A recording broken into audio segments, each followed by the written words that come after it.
So we not take no long talk from the dogs.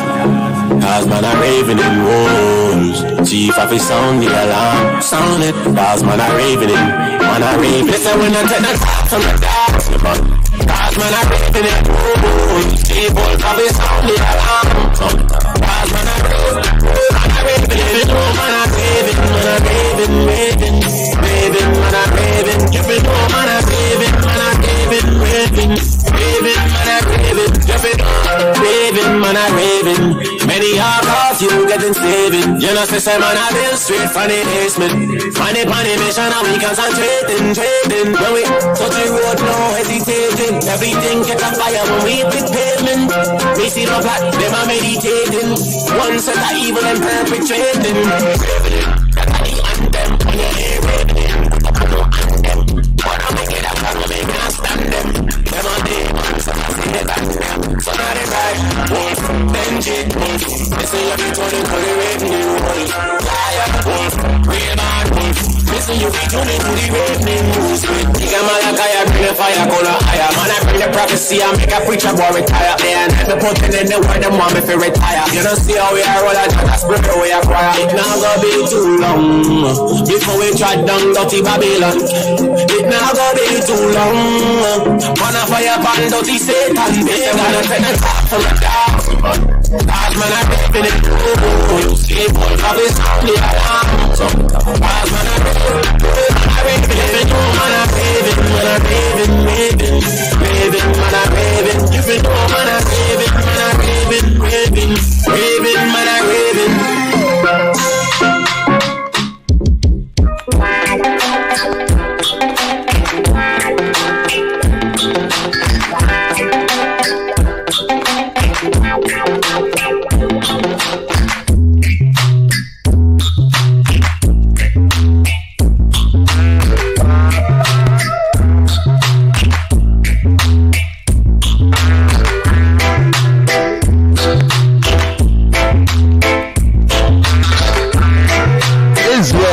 To the most out. Welcome to the World Radio Show back in the air. What's going on, Israel? What's going on out there? All praise to the most high.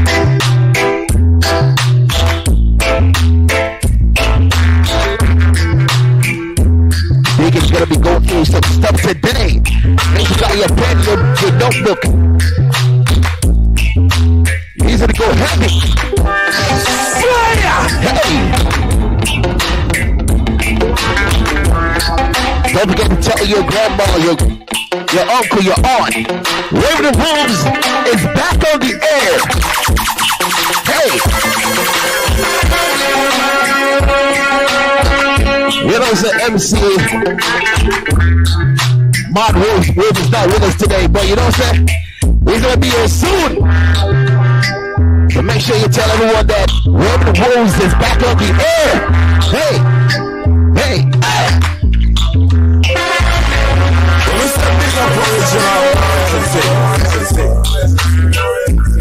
What's up? Let's catch the vibes right now. About to get into it.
vibes right now.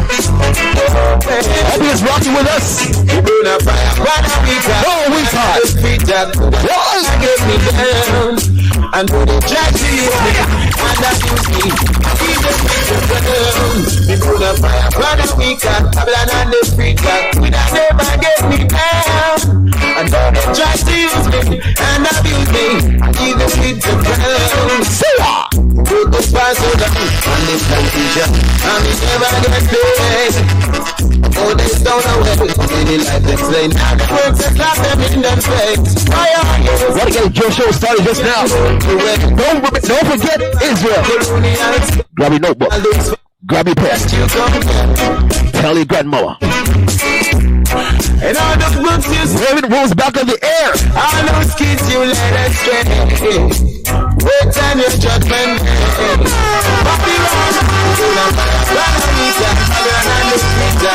Never get me down. And they try to use me and abuse me. Even with the ground. You do not fire, but we can all around on the street that would never get me down. And they try to use me and abuse me. Even with the ground. See that? What the youth me and make you be white. Despite the words and we strike by night. I want to treat you with the black and white. But love, hey, but be careful what you sign. Cause some things get you victimized, and it will get you paranoid. So hold them up, fire gonna be that Babylon and the street that could never get me down. And though they try to use me and abuse me, I leave them with the friends. You do not fire gonna be that Babylon and the street that could never get me down. And though they try to use me and abuse me, even me to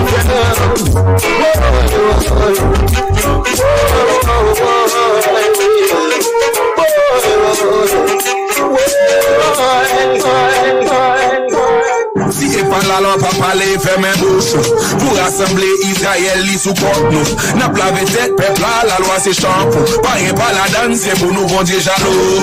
Si e pan la loi pa pale ferme bouche pour rassembler Israël li sous porte nous. N'a plave tête peuple la loi c'est shampoo. Pas rien pas la donne c'est pour nous bon Dieu jaloux. Tendez bien, pas fait me fâcher, c'est Benjamin qui parle palais. Can't set it off, beast mode. My weapon is automatic, no reload. Me and my brothers running through the city though. Every corner getting deep on. We ain't special type they never seen before. Bring him at the crowd. Tell her out, pipe up, they be next with the sword. Many bodies getting cut.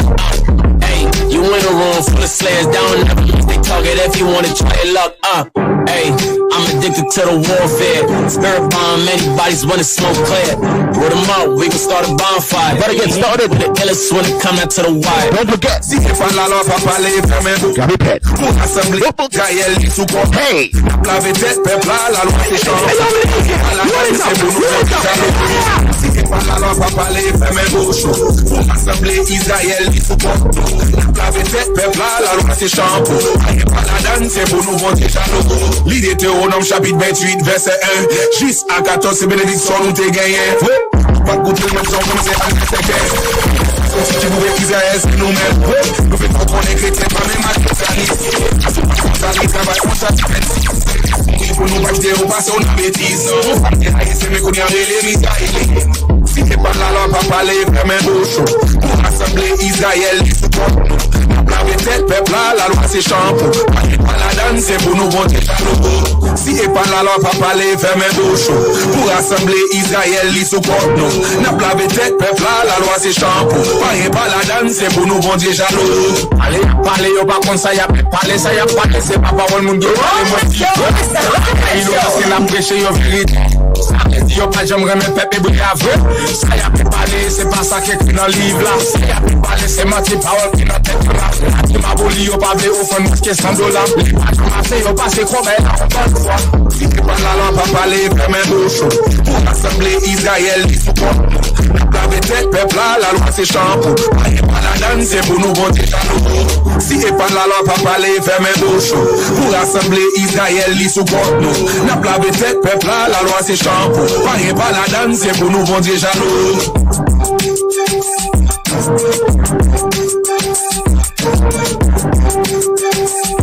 praise the Most High. About to get started. Hey, thank you for tuning in. Raven the Wolves Radio Show every Sunday.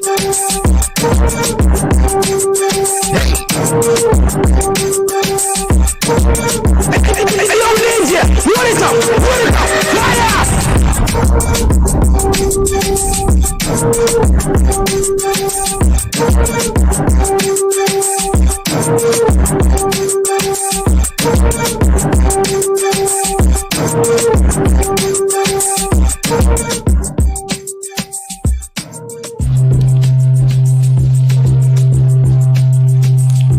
Shalom, shalom, Israel. Most High in Christ bless. Most High in Christ bless. Most High in Christ bless you all, man. You're tuned into another week of the Raven and Wolves Radio Show, man. You know, we back at you live and direct. You know what I mean? Bringing in that nice Sunday afternoon. You know, I hope all you brothers and sisters having a great day. I hope you are being safe out there. You know, so yeah, man. So today I got with me Officer Giles. Shalom, Israel. Most High in Christ bless. You know, I got with me. You want to say something? I got Amaziah here with me. Just say something in the mic, man. Hey, shalom, Most High in Christ bless. Oh man, you almost messed the camera up too. Oh man. All right. So hey, and we got Northern Kingdom in the booth too. We got Joel. You know what I mean? He on IT. Him and DJ Elves, and we also have Soldier Jordan here also. You feel what I'm saying? You know. So hey, so Israel, you know, we gonna be going in on the heathens that are called by God name today. Right. You know what I mean? The heathens that are called by God name. That's what we're going to be touching on today. You know what I mean? So, let's get into it, man. You know, but before, let's get into it. So, you all know what been going on these last couple months. You all see what been taking place with all the attacks against the Israelites. You understand where Amalek or Esau is attacking us and calling us anti-Semitism. Right. Anti-Semites. Anti-Semites. And when brothers or celebrities rise up and say that we are the real Jews, you all see how they are being castrated and so forth. So what I'm going to do today, I'm going to go into the scriptures and show you all who are the heathens that are called by God's name, man.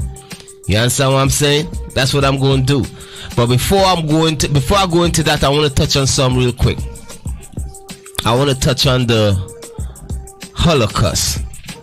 All right, I want to touch on the Jewish Holocaust because every year, every day, you know, you're always hearing something about the Jewish Holocaust.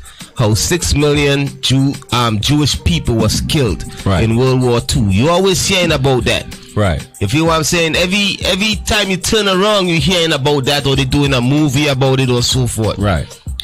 But is that written in the Bible? Does the Bible talk about what took place in World War II? Yes, it does. And I'm going to show you all, and I'm going to show that to you all right now. You know? So I want you to go to Revelation 6. Revelation 6, and I want you to start at verse 4.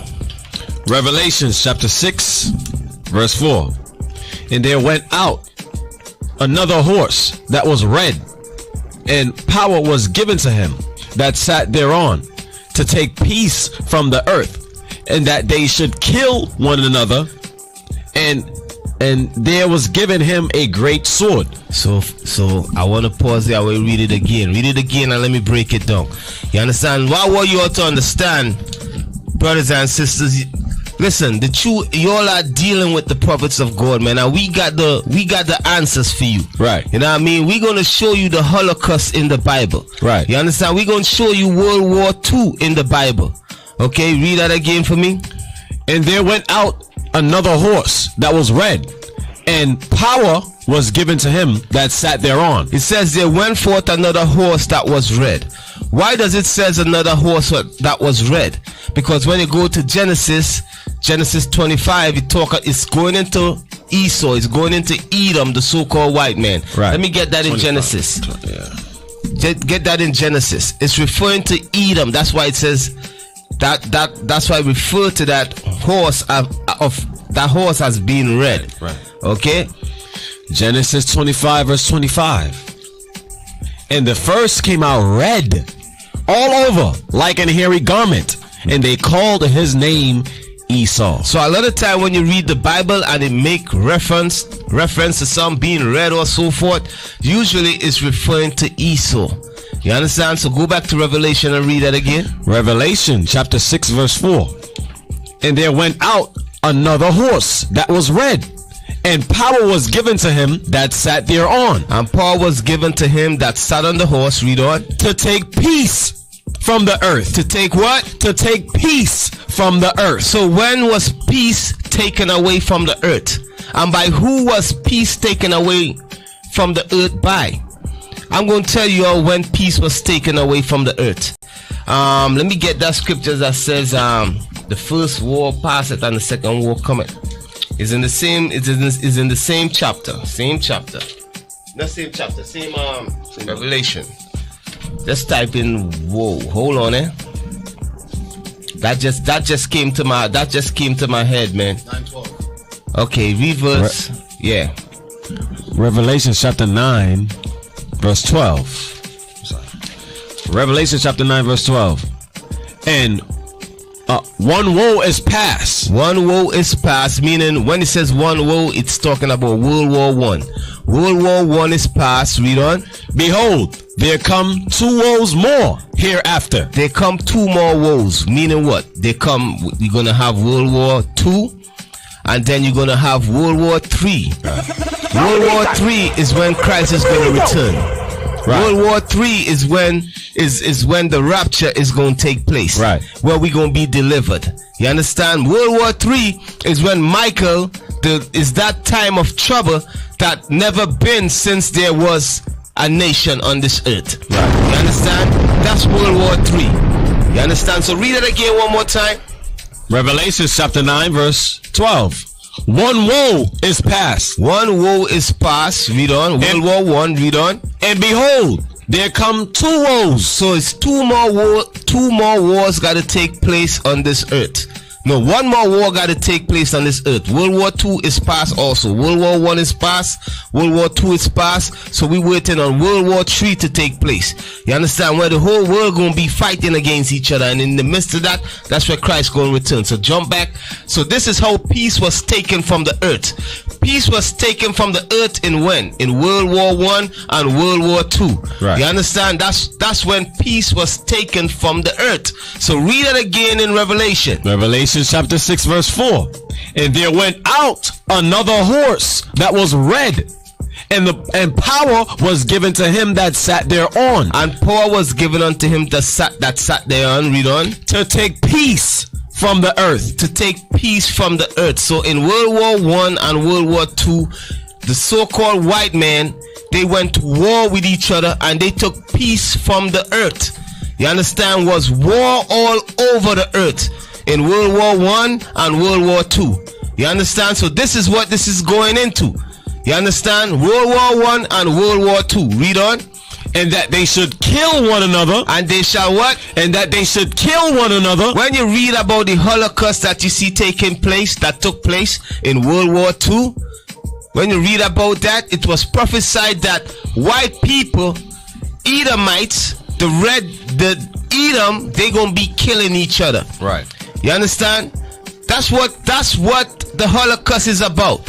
White people killing white people for rulership of this earth. Right. You understand? That's what it is about. That's what the Holocaust is about. You understand? Read that one more time again.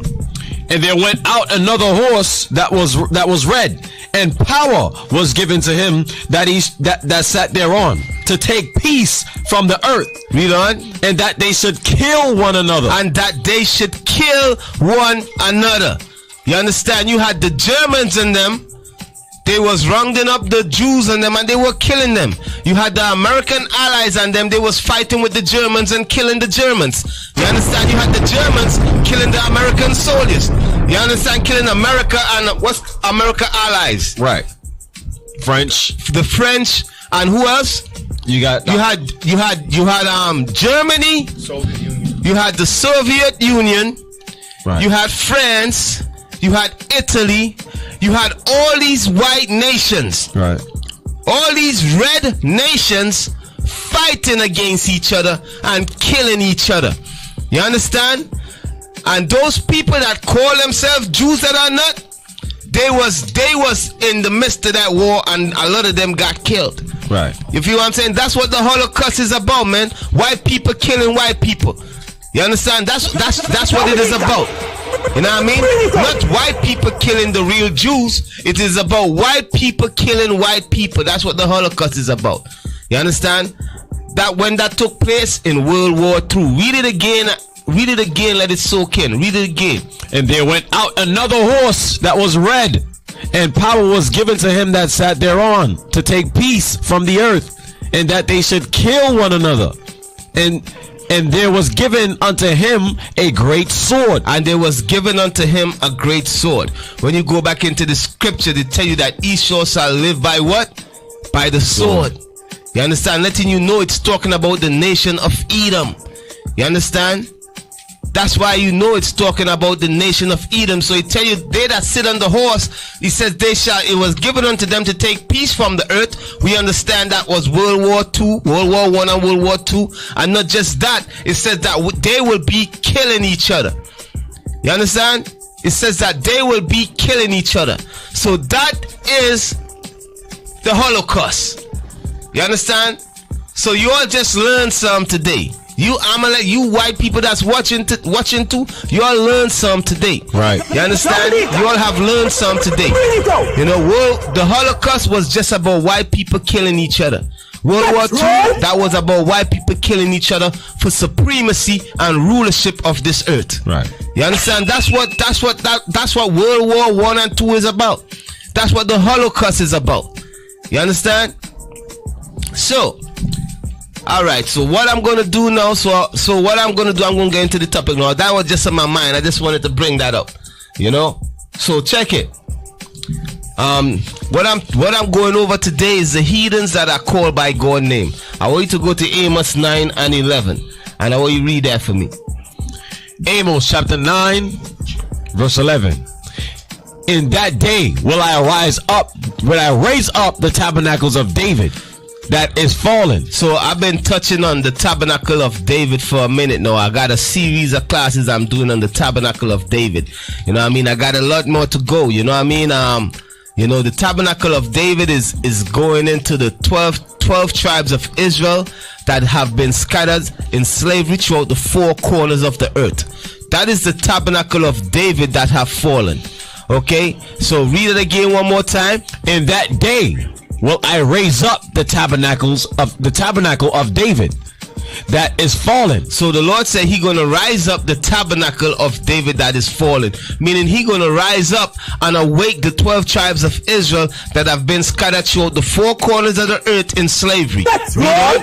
And close up the breaches thereof. And he gonna close up the breaches. The breaches is the division that's amongst us. Read on. And I will raise up his ruins. And he's gonna raise up our ruins. Read on. And I will build it as in the days of old. And it's gonna be built like in the days of King Solomon. You understand? Read on. That they may possess the remnant of Edom. So it says that they may possess the remnant of Edom. Why does it says the remnant of Edom? Remember, the word Edom mean red. You understand? The word Edom is that same red horse. Is that same red horse we read in Revelation. That's Edom. You understand? But it says the remnant of Edom. Why does it says the remnant of Edom? Because it's talking about those Edomites that was not killed when Christ returned. Right. You know what I mean? Those Edomites that's left over that was not killed in World War III, when World War III pop off, the remnant of them that was not killed, they going into slavery. You understand what I'm saying? You know what? I don't just want to talk. They might say, yo, this dude is racist. He just running his mouth. Go to the scripture. Go to Isaiah. Is Isaiah 63? Bozrah? Oh, okay. Yeah, let me get that. You know what I mean? Because there's a reason why it says remnant. You know what I mean? The remnant of Edom. Because when Christ returned, after when World War III pop off, when Christ returned, a lot of white people's gonna die. You know what I mean? All of them is not gonna die. You know, because a lot of people be asking, what about the white man? Is he gonna be in the kingdom? Yes, he's gonna be in the kingdom. A remnant of him is gonna be in the kingdom. You understand? But he's gonna be our possession. You know, we just read that in the Bible. So now read that in Isaiah. Isaiah chapter 63 verse 1. Who is this that cometh from Edom with dyed garments from Bozrah? Who is this coming from where? From Edom. So he said, who is this coming from Edom? Edom today, brothers and sisters, is the so-called white man. Read on.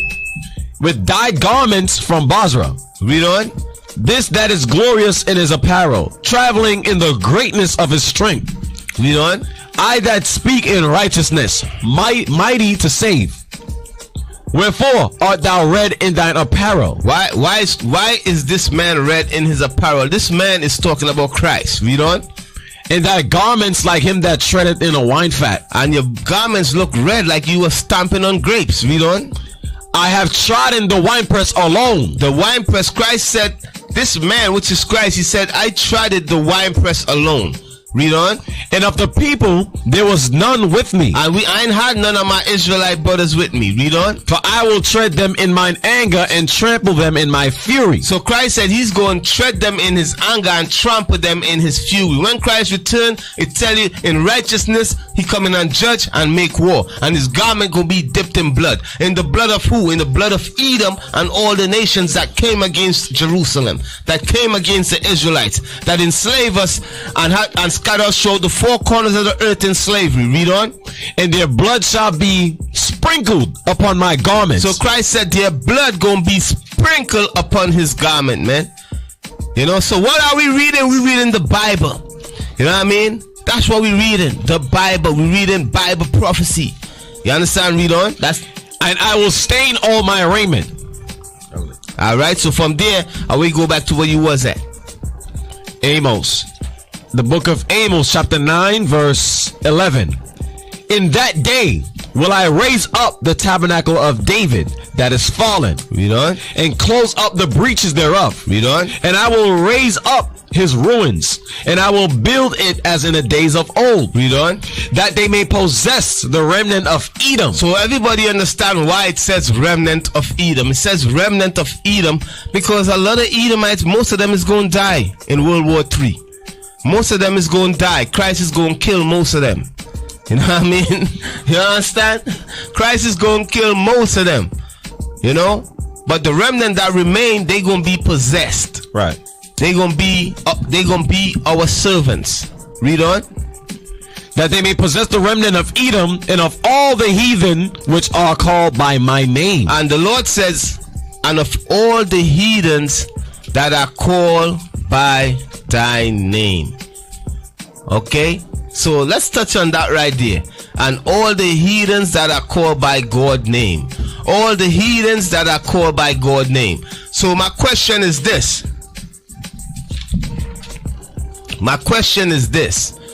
Which heathens is called by God's name? Who are called by God's name and what is God's name?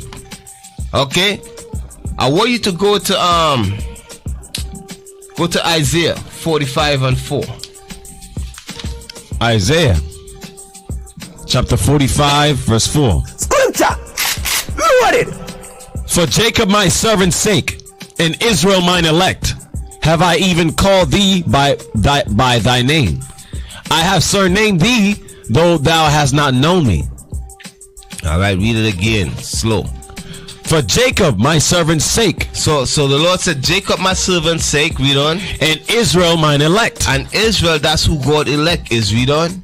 I have even called by thee. I have even called thee by thy name. God said he called us by thy name, Israel. You understand? Now let me tell you something. The word Israel, you understand? When you Israel, the L in the end of Israel, it means God. You understand? The Lord gave us that name Israel. He put that name on us. You understand? So anybody that take on that name and call themselves Israel, they are calling themselves by the name of God. You all understand me? Right. Anybody that take on that name Israel and calling themselves Israelites, they are taking on the name of God, because God gave us that surname, and his name is in that name Israel. You understand? Israel. The L there mean God, mean Prince of God, Prince of the power. That's what Israel mean. Prince of the power, or Prince of God. You understand? So whatever nation that call themselves Israel or Israeli, you understand, or the Israelites, right, that take on that name, they are calling themselves by the name of God.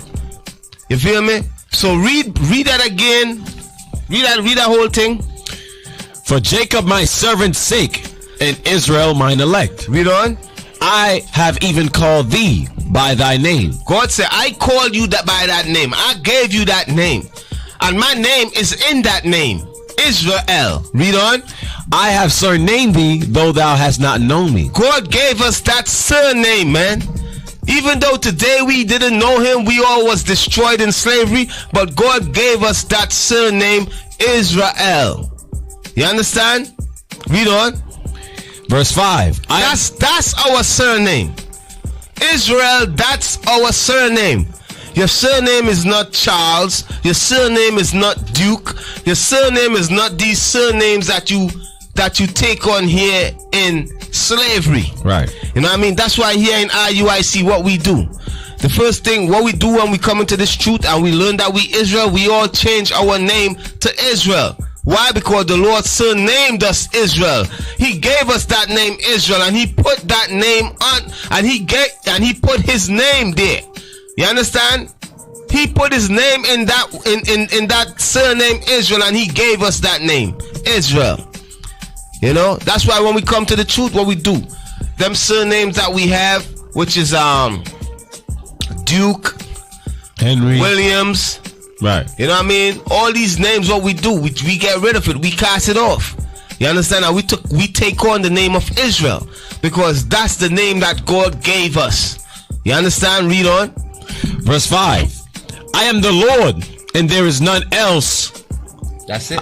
Yeah, that was it. Alright, so from there, are we to go to Isaiah 44 and 5? Isaiah chapter 44, verse 5. One shall say, I am the Lord's, and another shall call himself by the name of Jacob. So some people going to say, I'm of Jacob. And some people go and say, I'm of the Lord. Read on. And another shall subscribe with his hand unto the Lord. And what does that mean? Another shall subscribe with his hand unto the Lord. Meaning some brothers go and literally go and change their name. Read on. And surname himself by the name of Israel. And surname themselves Israel. That's taking place today in our captivity. Why? Because a lot of us have been, we was brought here in slavery. We was given our slave master last name, so a lot of us is changing back our name to Israel. You understand? Because in slavery we couldn't read, we couldn't write.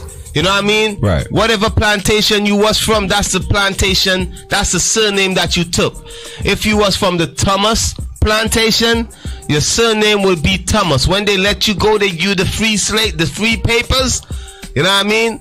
You usually on them free papers was the plantation that you come from name, and that's the surname that you carry on. A lot of you brothers and sisters, you all carry on that surname today, calling yourself Thomas, Dukes, or Charles, and all of that. But listen, those surnames that you carry and you're so proud of, that's the surname of your slave master. You understand? That's the surname of your slave master, man. That's the name of your slave master. Right. But God gave you a name. Right. God gave you a name, which is Israel. That's right. Which is Israel. That's right. That's the name. That's the surname he gave you.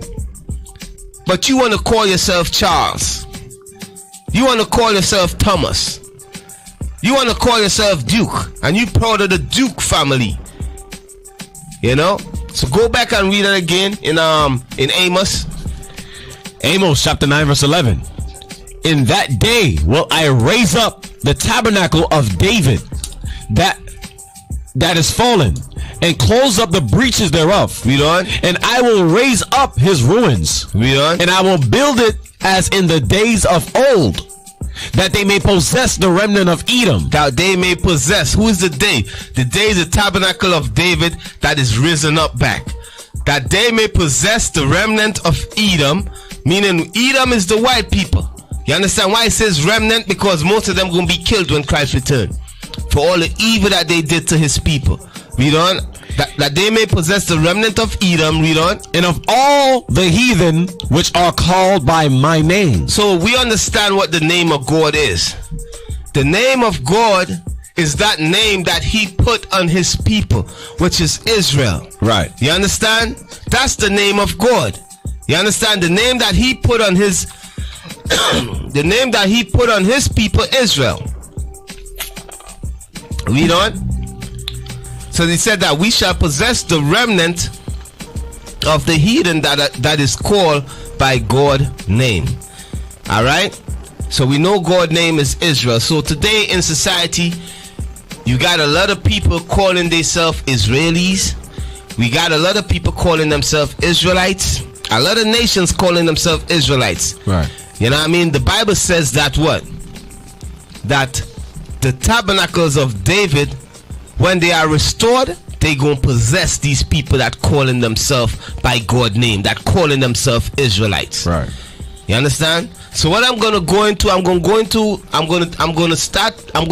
a little history in the past and try to bring it up to the future of the heathens that have been calling themselves Israel, or calling themselves Jews, or calling themselves by God's name. You understand? When you say you are an Israelite, you are calling yourself by God's name. Okay? So I want you to go to first I will go to Daniel 11 and 14. The book of Daniel chapter 11 verse 14. No, as I said, man, any of you Jewish people that could prove that you all are really the Israelites of the Bible, you all come and prove it to us, man. Come and prove it to us. You understand? If you so-called rabbis, you all want to prove to us, they call us black Hebrew Israelites. You all want to prove to us that we are not the Jews and you all are the real Jews, you all come and prove it to us. Prove that we are lying. You know, don't go up there and call us anti-Semitic, Shemitic, and we a hate group and all of that. No, come prove to us what we bringing out from the Torah or the Bible is a lie. That's what you got to do. You understand? Because we ain't doing you all no violence. All we doing is bringing out the truth. You understand? All Nick Cannon was doing was bringing out the truth. All these brothers that you see was speaking in the media these last couple months, that's all he was doing, bringing out the truth. We are the Jews. You know, a lot of you rabbis, so-called rabbis, Jewish rabbis, you all know that too. Right. You all know who the real Jews are, because I catch a lot of you all saying it. Right. You all say the Jews, the people in Ethiopia is Jews, the Philossians. You all say they are the Jews. You all say the tribe, the Igbo and the Limba tribe. You all say that they are Jews. You understand? But guess what? When it comes to us in America here, you all can't see us being Jews. Come on, what sense that make? When we was taken from what? From the Igbo tribes. The same people that you Jewish people saying are the Jews. Right. You know, we was taken from them. You know? You see how they contradict themselves, man? You know? Their tongue fall upon themselves. Their tongue fall upon themselves. They over there converting brothers in Nigeria saying that they are the Jew. But guess what? You Negroes in America, you are not the Jews. You are anti-Semitic. Right. You know what I mean? And guess what? That's our brothers over there. Right. We was taken from them and brought over here. Right. You understand? So let me show you all something. I want you to go to Daniel 11 and 14. The book of Daniel, chapter 11, verse 14. As I said, we gonna let the Bible speak for itself, man. You understand? And this is what you celebrities need to do. You all need to come and learn the Bible, learn the proper understanding. If you're gonna stand up and speak against the rulers of the darkness of this world and the wickedness they doing, how they took on the nationality and stole the nationality of our people, our identity. If you want to speak about that, you got to learn the history. You got to learn the history, and the history is right here in the Bible. You know, learn the history. Don't just go talking without unless you've been taught. You know what I mean? You got to learn the proper understanding of the Bible before you speak against these two, because this Bible, this is what's going to confound them. This is what's going to destroy them. You go to the same Torah that they read and you show them right there in the Torah that they are not the Jews. Right. That's how you deal with these demons. You understand? So read that for me, man. The book of Daniel, chapter 11, verse 14. And in those times there shall many stand up against the king of the south. Also, the robbers of thy people shall exalt themselves to establish division. So it says the robbers of thy people shall what? Shall exalt themselves. They shall lift up themselves. Read on. To establish division. To establish division. Now, first and foremost, who is the robbers of thy people? Who be robbing black people? You understand? Who be robbing us? Who is the culture vultures? You know? Let's go into the history. Go to Obadiah.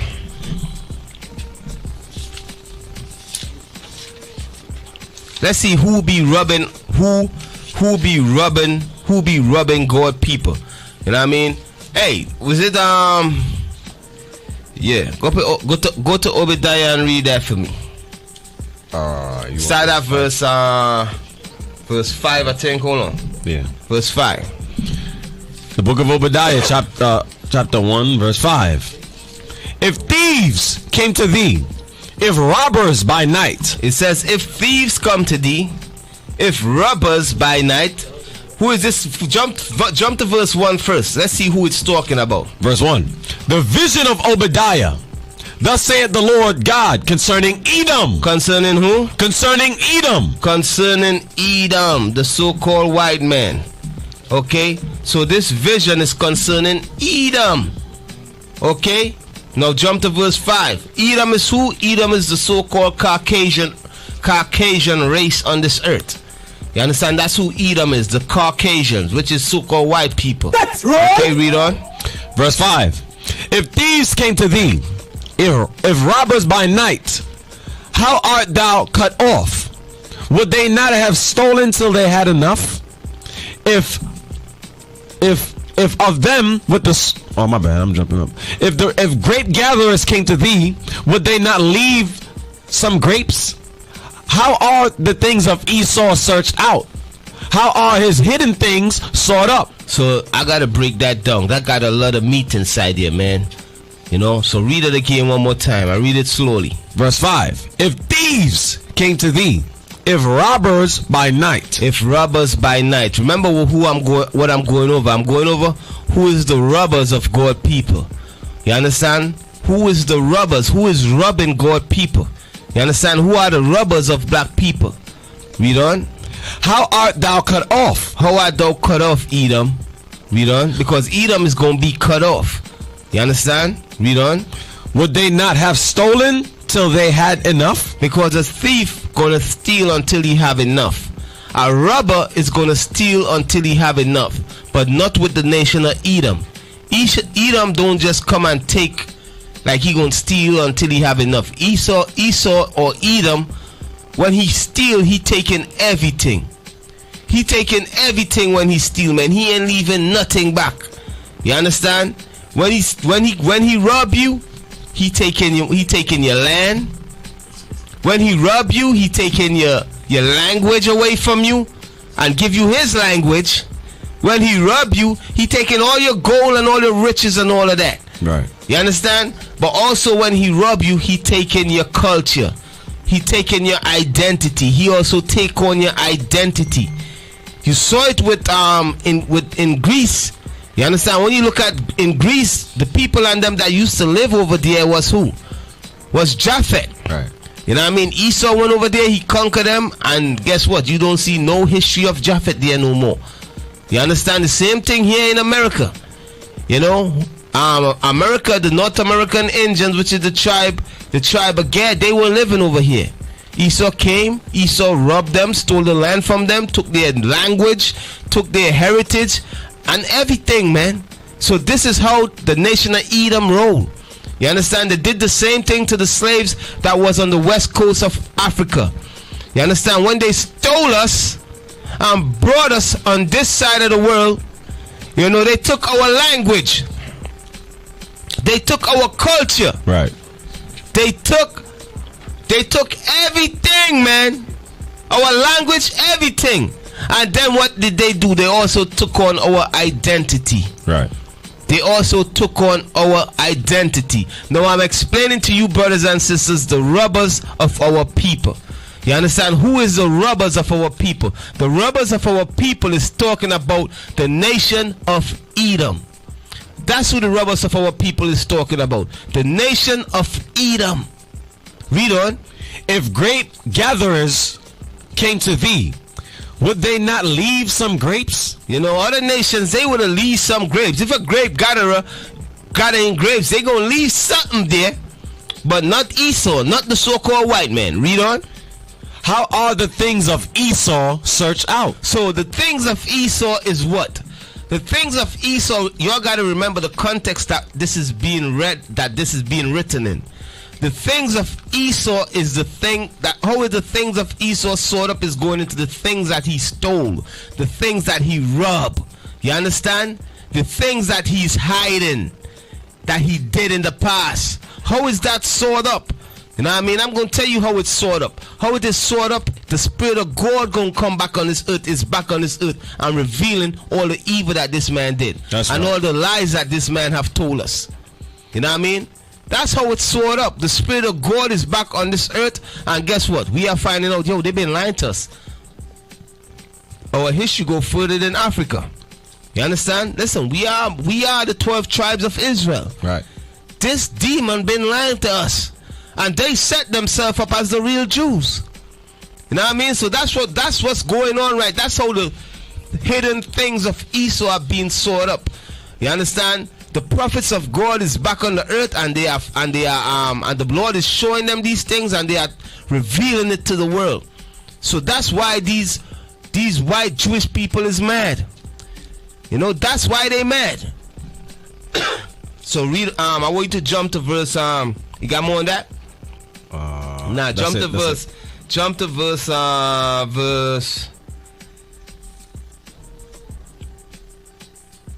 Jump to verse 8.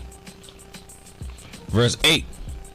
Shall I not in that day, saith the Lord, even destroy the wise men out of Edom, and understanding out of the mount of Esau? So that's what God said. He gonna destroy all the wise men of Edom. That goes into the scientists and all the astrologers, all the, you know what I mean, all the wise people and all the people that's called wise here on this earth today. Read on. Verse 9. And thy mighty men, O Teman, shall be dismayed, to the end that every one of the mount of Esau may be cut off by slaughter. So that's what's going to happen. It says all of them of the mount of Esau going to be cut off by slaughter, man. Read on. Verse 10. For thy violence against thy brother Jacob. For the what? For thy violence against thy brother Jacob. So the robbers of thy people is talking about Edom. God says because of the violence that Esau did to his brother Jacob. Jacob is talking about Israel. It's talking about the 12 tribes of Israel. It's talking about you blacks and Hispanics here in America. It's talking about you North American Indians. It's talking about you brothers that's over there in Nigeria. You understand? It's talking about you brothers Israel that been scattered throughout Africa. Israel that been scattered in South Africa. Israel that been scattered in Egypt. It's talking about us. The violence that Edom have done to us. Read on. For thy violence against thy brother Jacob, shame shall cover thee, and thou shalt be cut off forever. So this is for you brothers that have white people in your congregation, that have Edomites in your congregation. You trying to save the white man. You want to save the white man. You want to marry the white woman. You know, this scripture is for you. The scripture says they're going to be cut off forever, man. You can't save them. You can't save white people, man. That's for the right. violence that they did. Y'all don't watch the history, child. Y'all don't understand the history that what they did to us when they brought us over here on them slave ships. You know what I mean? Not just that. What it's literally talking about here is what they did to us when the ancient Babylonians came and conquered Jerusalem. That is what Obadiah is talking about here. You know what I mean? When the ancient Babylonians came and conquered Jerusalem, the robbers of God people, which is the nation of Edom, you understand? They did us much violence, man. But let's read what they did. Keep on reading. In that day, verse 11, in that day that thou stoodest on the other side, in the day that the strangers carried away captive his forces, and foreigners entered into his gates and cast lots upon Jerusalem, even thou was one of them. He says, the Lord says, Obadiah says, listen, Esau, Edom, you white people, even you was one of them. You was there in Jerusalem. You understand? When the ancient Babylonians came and conquered us. Even till this day, even you was one of them. You took part, the so-called Jewish community, the Jewish people, they took part in slavery and destroying us. You understand? Right. Because at the time, they know we were the real Jews when they was doing what they was doing. And they still did it. You understand? Read on. Verse 12. But thou shouldest not have looked on the day of thy brother in the day that he became a stranger. Neither shouldest thou have rejoiced over the children of Judah in the day of their destruction. Neither shouldest thou have spoken proudly in the day of distress. Thou shouldest not have entered into the gate of my people in the day of their calamity. So God said you should not have entered into that gate in the day of our calamity. You should have never took part in the destroying of our people. Back then it's going into, as I said, it's going into ancient Babylon when Babylon came and destroyed us. But it's also going in today. It's also going into today. Read on. Verse 14. Neither shouldest thou have stood in the crossway to cut off his. Neither should thou stood in the crossway to cut off those of his that did escape. Neither shouldest thou have delivered up those of his that did remain in the day of distress. All right, so jump back to Daniel, because what I'm trying to show you all, the robbers of thy people, right? When Jerusalem was conquered by the ancient Babylonians, you know, the nation of Edom, white people, you know, they was there and they was robbing. They was any of us try to escape, they was gathering us up. They was selling us as slaves.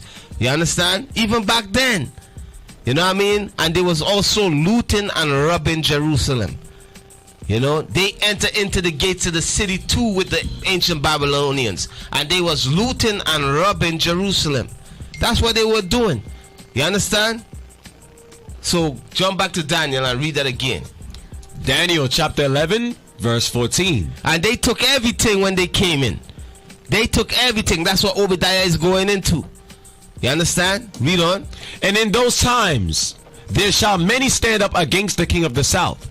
Also the robbers of thy people shall exalt themselves. So it says the robbers of God people shall exalt themselves, meaning they're going to lift themselves up. Read on. To establish the vision. And the vision that they're trying to establish is what? The vision that they're trying to establish is that they are the Jews. That's the vision. And I'm going to show you all, white people been trying to do this for throughout the ages. Throughout the ages, they've been always envious of us. they always hated us, and they always wanted to take our nationality away from us. They always wanted to take our heritage away from us. I'm going to go into the scriptures and show you all that. Now, I want you to go to first I want to go to Maccabees.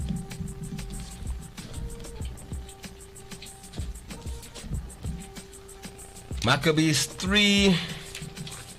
No, Maccabees 6 and 6. Second Maccabees 6 and 6. Second Maccabees chapter 6, verse 6. Scripture. Look at it. Neither was it lawful for a man to keep Sabbath days or ancient feasts. So when the Greeks came against us, and the Greeks, we all know the Greeks is white people. When the Greeks came against us, right? They set laws up that we can't read, we can't write. They set up laws that we can't keep our high holy days no more. You understand? They said, keep on reading. Or profess himself at all to be a Jew. And they set up laws that where you cannot even call yourself a Jew. That's what the Greeks did. The Greeks set up laws where you couldn't even call yourself a Jew. You couldn't say you were an Israelite. Neither could you keep the laws nor the high holy days and so forth.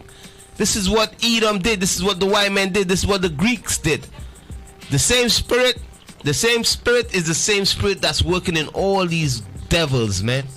You understand? Every last one of them is like a spirit is working in them to destroy us.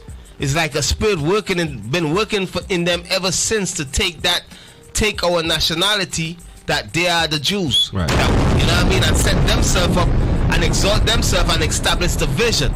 It's a spirit that been working ever since back then, but the Lord did never allow it back then. Right. You feel what I'm saying? It's a spirit been working in Esau to establish that vision throughout for centuries that they are the Jews. And this is what we read in that they were, I'm going to show you all some. So it says, read it again. Second Maccabees chapter 6 verse 6. Neither was it lawful for a man to keep Sabbath days or ancient feasts. So it wasn't lawful to keep Sabbath day or ancient feasts, read on. Or to profess himself at all to be a Jew. Or profess yourself to be a Jew, read on. And in the day of the king's birth. Alright, so from there I want you to jump to First Maccabees 3 and 48. I'm going to show you all some. Because remember, this is what they did. They said we cannot call ourselves a Jew no more. We can't keep the Sabbath no more. We can't keep none of the high holy days no more. You know what I mean? They said, don't eat. You can't even call yourself a Jew. But why they setting up them laws that we can't call ourselves Jews and so forth? This is what the Greeks was doing on the other hand. The right hand they doing that, and on the left hand they doing something else. Let's see what they was doing. Read. First Maccabees chapter 3 verse 48. And laid open the book of the law. So they laid open the book of the law. Read on. Wherein the heathen had sought to paint the likeness of their images. So as they stopping us from doing what? From observing, from calling ourselves Jews. As they stopping us from observing our laws and so forth. What else they did?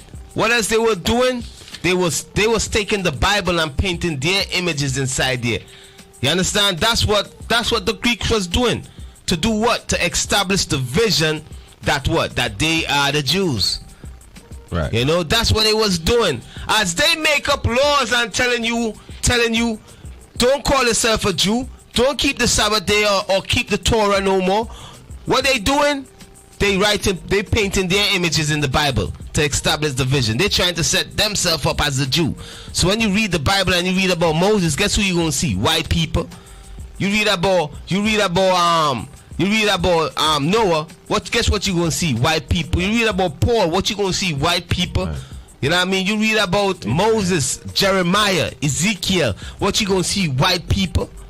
You know, that's what they was doing in the time of the Greeks. Right. But it told you that our forefathers, Matthias and his sons, Judah Maccabees and Simon and Jonathan, they fought and took the book away from them, man. You know what I mean? So the vision at that time, they couldn't fulfill it. It didn't prosper, man. They was not able to establish the vision, man. Which is what? The vision is them setting themselves up as the people of God. Them calling themselves by God's name, which is Israel. You understand? That is the vision that they've been trying to set up. You know? So read that where I'm at. First Maccabees. Read that again. 3, verse 48. And laid open the book of the law. So they laid open the Bible, read on. Wherein the heathen had sought to paint the likeness of their images. And they tried to put their images in the Bible. You understand? And another thing too, if the images in the Bible, if the Jews was white at that time, why would they have to change the images? It's because the Jews was always black. That's why they had to change the images to white. You understand? Because if the Greeks is white people, we know that. Right. You understand? The Greeks is white people. So if the Israelites were white people also, guess what? They didn't have to go into the Bible and change the image. You understand what I'm saying? So from there, I'm going to show you all something, man. I want you to go to, let me see. Go to 2 Kings 7 and 22. Now, what I'm going to show you all is right through history. You always had heathens trying to convert to our customs and our laws, and trying to take on the identity of them being Israelites. You know what I mean? Right through history, you always had heathens doing that, and I'm going to show you all. I'm going to show you all right through history, different people and different Edomites that took on the name of God, that call themselves Israel. You understand? Same thing you all seen today with all these Jewish people. You understand? All these people that wish they were Jews. You understand? The same thing you all seen with them today. They took on that. They call themselves by the name of God. They are not the real Jews. And when we tell them that they angry, they mad. Because we speak truth. Read that for me. You want 2 Kings 7:22? Yes, 2 Kings 17 and 22. 2 Kings chapter 17. Yeah, man, listen, we gonna shut down all these lies that you all been teaching out here, man. All these lies gonna be shut down. Yeah. 2 Kings chapter 17 verse 22. For the children of Israel walked in all the sins of Jeroboam, which he did. They departed not from them. Read on. Until, verse 23, until the Lord remove Israel out of his sight. So the Lord removed Israel out of his sight. Okay, read on. As he had said by all his servants, the prophets, so was Israel carried away out of their own land to Assyria unto this day. So we was taken out of our own land. This is talking about the 10 tribes. We was taken out, the 10 tribes were taken out of the land, and they was taken to Assyria. All right, read on. And the king of Assyria brought men from Babylon and from Kuta and from Ava and from Hamath and from Sepharvaim, and placed them in the cities of Samaria instead of the children of Israel. So it had people that was placed in the land of Samaria instead of the children of Israel. You understand? There were people set in that land. Okay, read on. And placed them in the cities of Samaria instead of the children of Israel. So this is called displacement. You know, like when a kingdom or a ruler ruling or conquer somebody, instead of leaving them in their own land, they usually, what the Assyrians was doing, the Assyrians will uproot them and put them in another land. You understand? Take them away from all their friends, their culture and all of that. Right. That's what the Assyrians used to do. Right. You know, the Persians and the Medes, they will rather, like, they rule different. You know, the Persians and the Medes, they wouldn't uproot you. You know, I guess that's how they keep the people from revolting against them. Right. They're going to allow you to keep your laws and your customs and so forth. Right. But you won't just have to be subject unto them. You know what I mean? And pay them tribute. That was the Persians and the Medes.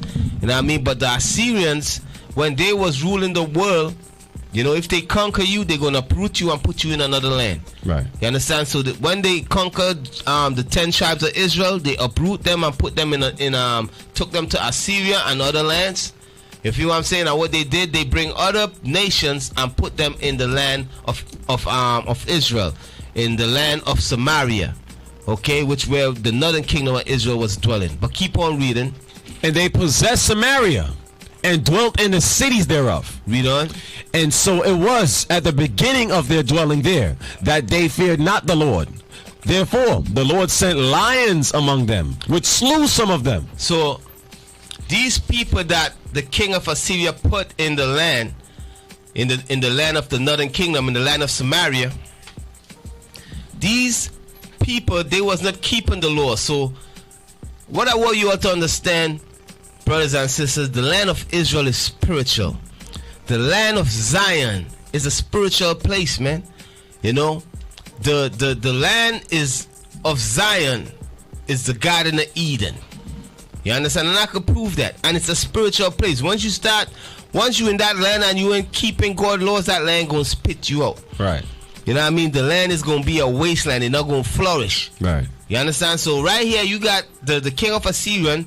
He took out the people out of that land. He took out the 10 tribes out of that land, and he put who in the land? He put people of other nations in the land, and the other people of the other nations was doing much wickedness in the land. If you know what I'm saying? And what ended up happening?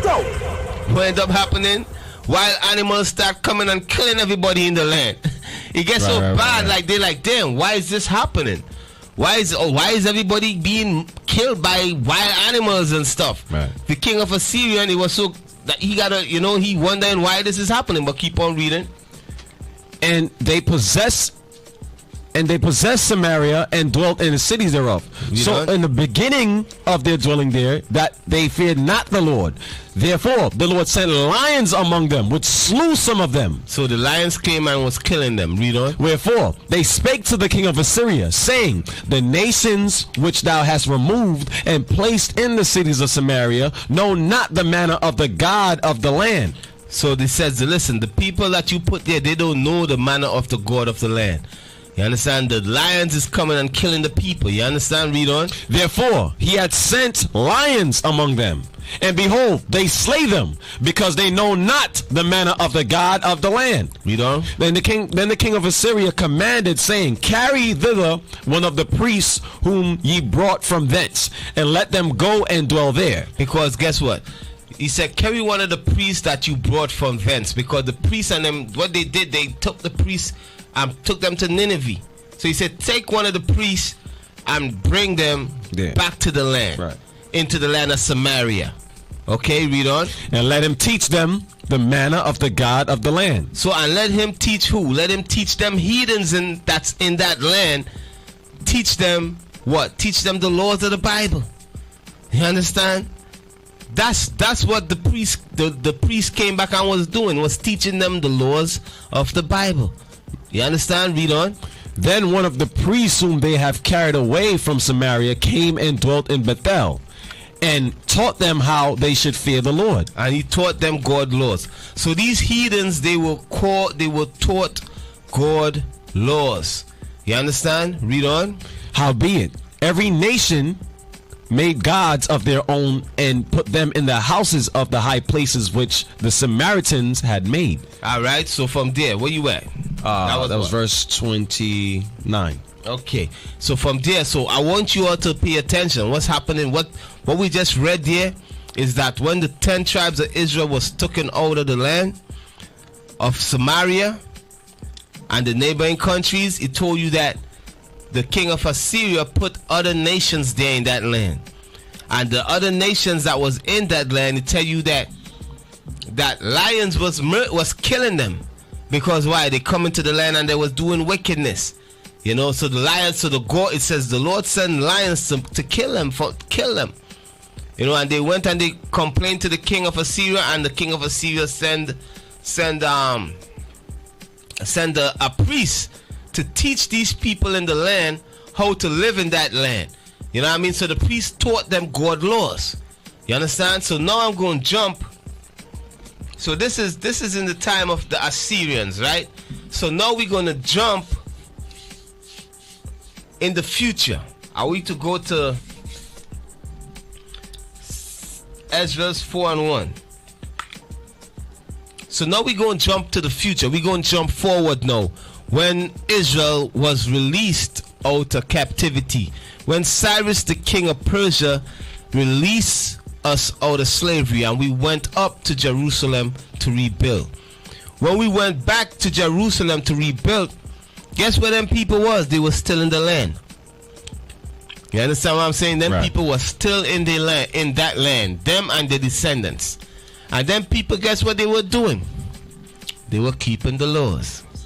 You understand? Right. They even consider themselves Jewish or Israelites.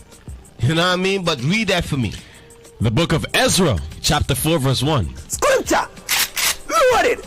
Now, when the adversaries of Judah and Benjamin heard that the children of the captivity builded the temple unto the Lord God of Israel. You hear that? You hear that? It says the adversary of Judah and Benjamin. You understand? Because Benji always rule with Judah and hold Judah down. You understand? That's right. Jump a bomb for that, brethren. You know? Disconnect. You see? He's disconnected. Yeah, your brother's disconnected, man. You know? Alright. So read that again, man. Now, when the adversaries of Judah and Benjamin heard that the children of the captivity built the temple unto the Lord God of Israel. So the adversary of Judah and Benjamin, when they heard that the temple was being rebuilt, read on. They came to Zerubbabel. They came to who? To Zerubbabel. Read on. And to the chief of the fathers, and said unto them, let us build with you, for we seek your God as ye do. So you all hear that? You all hear what they're saying, right? You hear what these heathens saying. You heard what the enemies of Judah and Benjamin saying. You know, who is these people that we're reading about here? These people we're reading about here is the same people we read about in 2 Kings 17:24. 17 and 24. It's the same people that the king of Assyria uprooted and put in that land, and brought a Levite priest, and that Levite priest taught them the commandments of God. Taught them the commandments of God. Okay? So now read it again one more time. Verse 2. Then they came to Zerubbabel and to the chief of the fathers, and said unto them, let us build with you. So they said, we want to build with you. We want to build a temple with you. This is heathens talking here. You understand? Heathens. This is heathens that calling themselves Jews, that observing our customs. This is heathens talking here. Read on. For we seek your God. And they say, we seek your God. As ye do. As you do. The same way how you doing sacrifices, and you keeping the Sabbath, and you eating kosher food, and all of that. We doing all of that. We seeking your God just like you seeking your God. We doing the same thing you doing. Why they able to say that? Because the priest taught it to them. Right. You understand? Read on. And we do sacrifice unto him since the days of Esarhaddon, king of Assur. So king of Assur is going into the king of Assyria. Right. You understand? And they say they've been doing it ever since back then. You know what I mean? As I said, these people is people that the king of Assyria put in that land. So they came to Zerubbabel and telling them, listen, we seeking God just like you. Let us help you build a temple. You know, let us be one. Let us help you and so forth. We just like you. We Jewish. You understand? We Israelites just like you.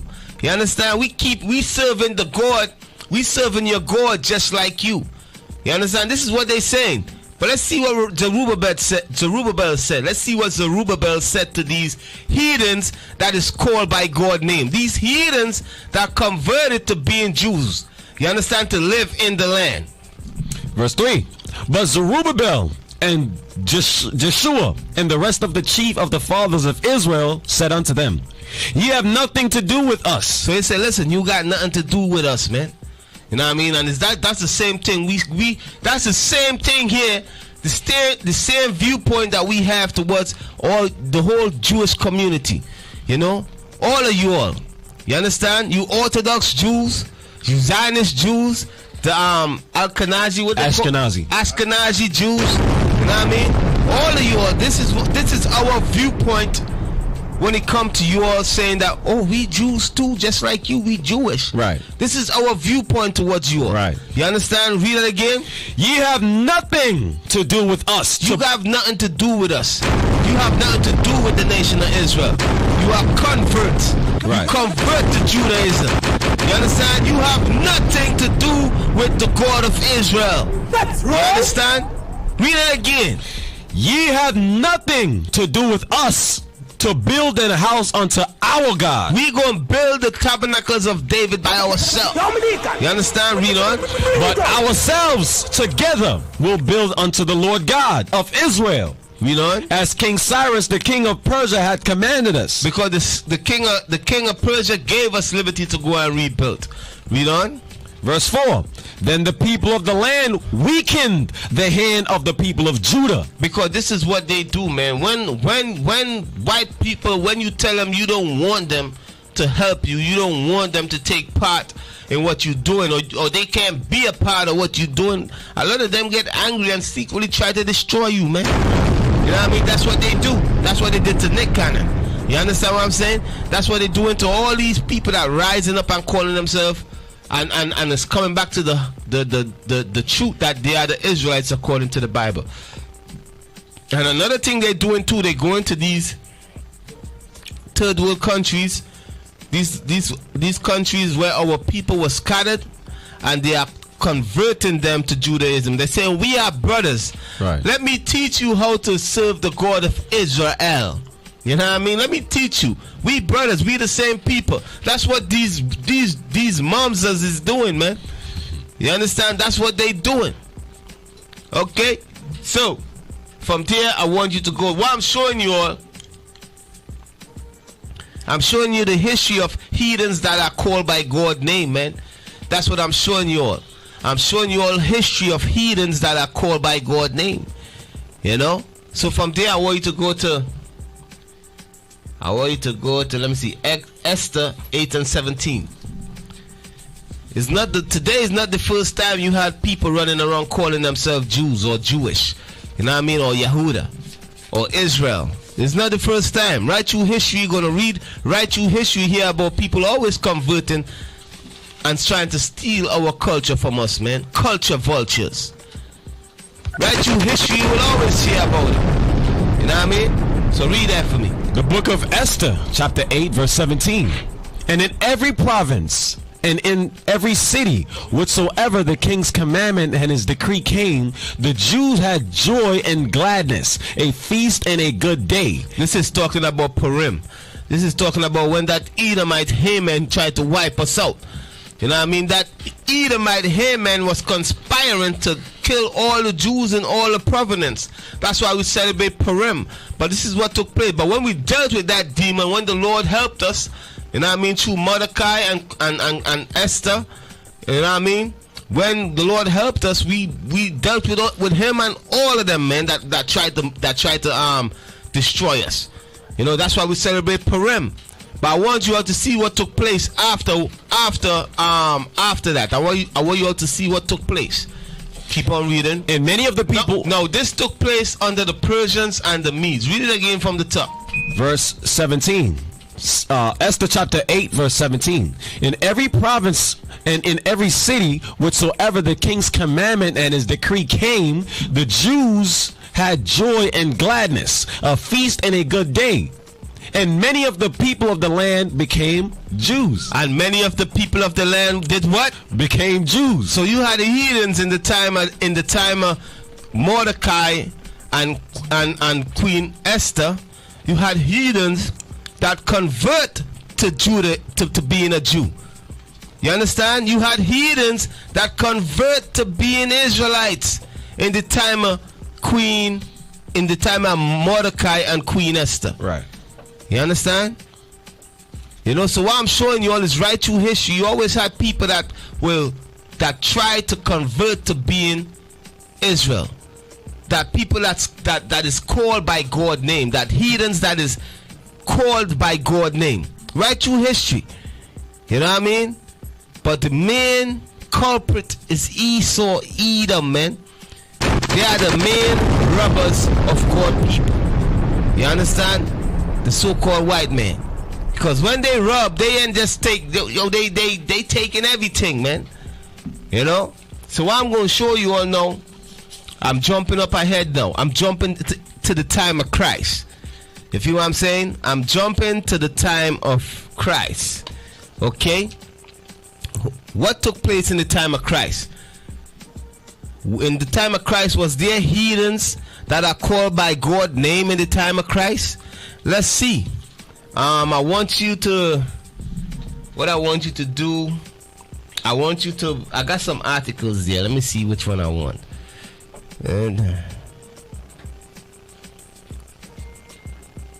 hold on there. I want, you got Hyrcanus? Yeah, pull up Hyrcanus.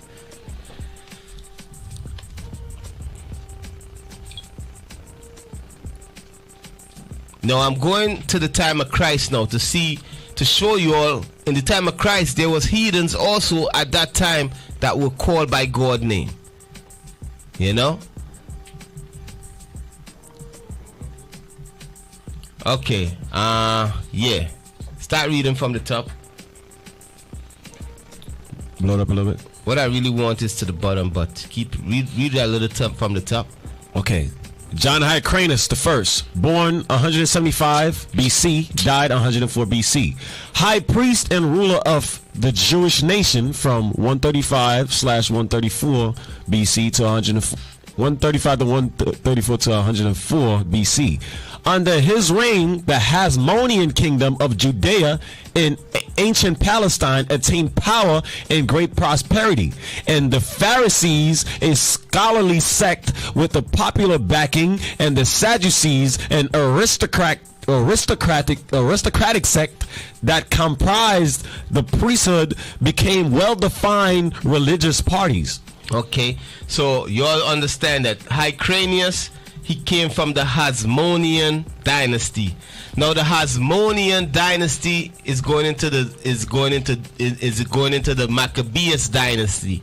You know what I mean? Because Hasmonean, his I think his father was Simon.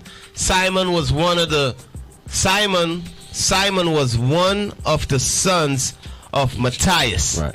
You feel what I'm saying? Simon was Judah Maccabeus brother. Right. You know, so that family right there, they was running things. You feel me? Right. So their family, that whole lineage is called the Hasmonean dynasty. Right. You feel what I'm saying? When Simon died, after Simon died, they call them the Hasmonean dynasty. So John Hyrcanus, he came from the Hasmonean dynasty, and he was the high priest and the ruler of Jerusalem. You understand? Keep on. Yeah, bring it back up. Scroll down. Scroll long. All right, it's good. Hyrcanus was the youngest son of Simon Maccabees, thus a member of the Hasmonean dynasty, so called after an ancestor named Hasmoneus. In 137 BC, he and his brother Judas commanded the force that heroically repelled the invasion of Judea, led by Sendibus, the general of the Syrian king Antiochus. The seventh? The Greeks. Basically talking about the Greeks. When the Greeks came against us, you understand? Matthias and his son, the Hasmonean dynasty, they fought off the Greeks. Right. You understand? They fought the white men off. When the white man tried to take our Bible and paint his image in our Bible, they fought him off. Okay, keep on reading. In 135 BC, Hyrcanus' brother-in-law, Ptolemy, the governor of Jericho, assassinated Hyrcanus' father and two elder brothers. Hyrcanus then succeeded to the high priesthood and the supreme authority in Judea. So he was the supreme authority in Judea, Hyrcanus. Okay, now jump all the way down. Go down. Hasmonean dynasty. Hold on. Yeah, John Hyrcanus. Now let's go down. Hyrcanus was the youngest son. Now just keep on reading there. Right here? Yeah. Keep reading what you was reading. Oh, go back up. Yeah. No, right there. Yep. Yeah. All right. Governor assassinated Hyrcanus' father and two elder brothers. Hyrcanus then succeeded to the high priesthood and the supreme authority in Judea. The remainder of Hyrcanus' reign was marked by his efforts to punish his enemies, ward off the Syrians, and enlarge Judea's boundaries. Although he struggled in vain to destroy Ptolemy, he successfully thwarted Syrian incursion by alliance with Rome and conquered the unfriendly neighboring territories of Samaria and Idumea, Edom. He forced Idumea to convert to Judaism. So you hear that? It says that John Hyrcanus, he forced Idumea to do what? To convert to Judaism. So it says he forced Idumea. Idumea is another word for Edom. Edom is white people. You understand? The word Edom is the ancient name for white people. Right. You understand? White people branched off from Edom. Some of them left and went, and they start countries and cities. You know, that's how you got Macedonia. Right. You know, that's descendants of Edom. They left and they went to Macedonia and they start a city there. You know what I mean? Then you had the Greeks. You know what I mean? All them Greek cities is people from Edom that went to these places and start cities there. Right. You have the Romans. Right. You know what I mean? Is the same is white people or Edomites, people that left from Edom, migrated and started that city in Rome. Right. You know what I mean? But all of them is the same people. You know? The same way how today you got what? You got America. You got the American white people. You know what I mean? American Edomite. Then you got French Edomite. You know, people went to France and they start and build a city there, and they, you know, and then you got give me some other places east. So you got Russia. Right. I said France already. You got Germany. You got Spain. You got Spain. Italy. You got Italy. You got all these different places that white people went and they form a country and established city. You know what I mean? But all of them originated from Edom. Right. You understand? You got the Israeli. They are Esau, Edomites that was put in that land. You understand? That call themselves Jewish. Right. You know what I mean? So this is what I'm showing you all. What I'm showing you all is Hyrcanus. He forced the Edomites to convert to Judaism if they wanted to stay in the land that they was in. They said, listen, you all got to convert to Judaism. Now go to Antipater. Antipater is Antipater. Am I saying it right? Antipater. You got it. Antipater. Okay, Antipater, Idumean governor of Judea. So now, this is what I want you all to understand. Now, Antipater, he was what? Read that again. So go back up. Antipater, Idumean governor of Judea. So he was a governor of Judea, Antipater. You understand? He was a governor of Judea. Remember what I brought up concerning John Hyrcanus. He forced Edom, white people, to convert to Judaism. The ancient white people, which their name is Edom, he forced them that was living in that land, the land of Edom. You know, when he told you that John Hyrcanus took over the territory and so forth, but he forced these Edomites to convert to Judaism. Hellenized. You know what I mean? He Hellenized them. He forced them to convert to Judaism. And it says, so Antipater, he's of them people that was forced to convert to Judaism. But I want you all to see what took place. Read that again. Antipater died 43 BC. Idumean founder of the Herodian dynasty in Palestine. So that's the founder of the what? Of the Herodian dynasty in Palestine. The Herodian dynasty is the descendants of Herod. You understand? And as I go into this, I'm going to show you all who the descendants of Herod is. You feel me? Now I want you to keep on reading. Antipater gained power in Judea by making himself useful to the Romans. In return for Antipater's support, Caesar appointed him procurator of Judea in 47 BC. So you see who put Antipater as governor over Judea was not the Jews. It was Caesar. Right. You understand? It was Rome. Right. Why did Rome put him up as governor over the Jews? Because they were the same people. They both were Edomite. Antipater was an Edomite. He was a white man. And also, Rome is white people. Right. You understand what I'm saying? Right. You know? So he was put up as governor over Judea. All right, read on. Although Antipater was assassinated by a political rival 4 years later, his son Herod the Great was later made king of Judea by the Romans. So Herod the Great, his son, was made king over Judea, man.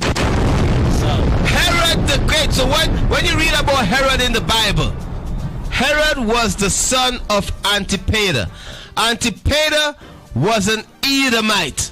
You understand? Antipater was from the land of Edom. You know, Antipater was forced to convert to Judaism.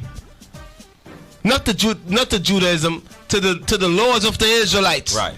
You understand? Antipater him and his people was forced to convert to our laws.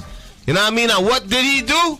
Antipater, he ended up rising up in authority. I think he ended up killing Hyrcanus. When you read the history, he ended up killing Hyrcanus. And then you had Herod the Great. He ended up killing Hyrcanus. And Rome gave him power and set him up as governor over Jerusalem. Right. You understand what I'm saying? Over Judea.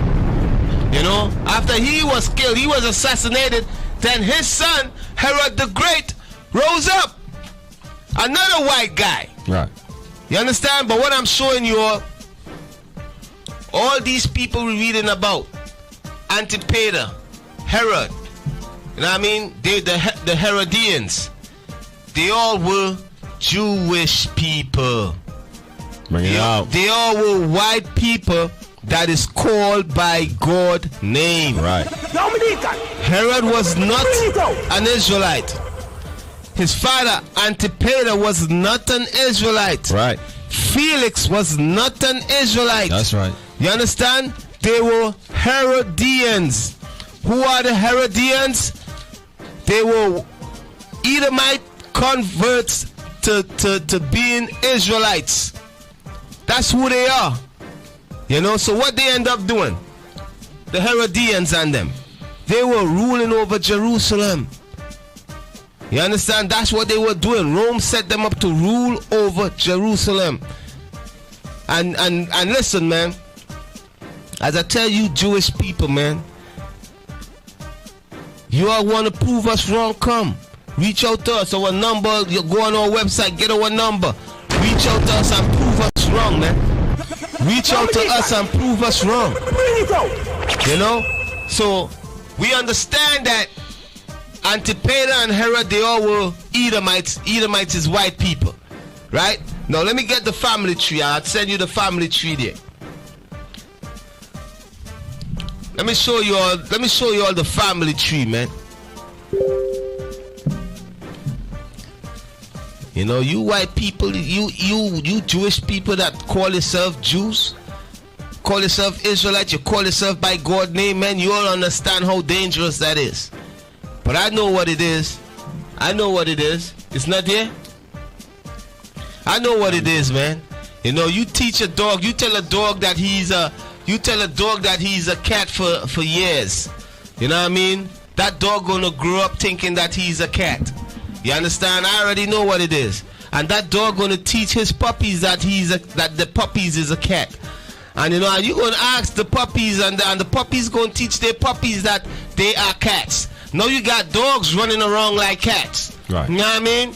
You got dogs running around like cats now. And when you ask the third generation or fourth generation dog, you ask him, you said, listen, what are you? You ask that dog, what are you? The dog gonna say, I'm a cat. And the dog gonna strongly believe that he is a cat. You know what I mean? Why? Because his forefathers told him what? That he is a cat. Right. But he's not a cat. You understand what I'm saying? He's not a cat.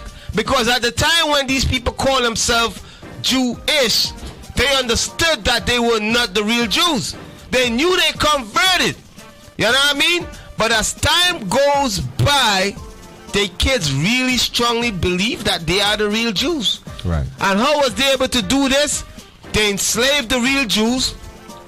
They made sure they couldn't read or write. They colonized them on the other side of the world and destroy them also. You understand? To erase the remembrance that we are the Jews from existence. Right. That's what they do. And they whitewash everything. That's what they do.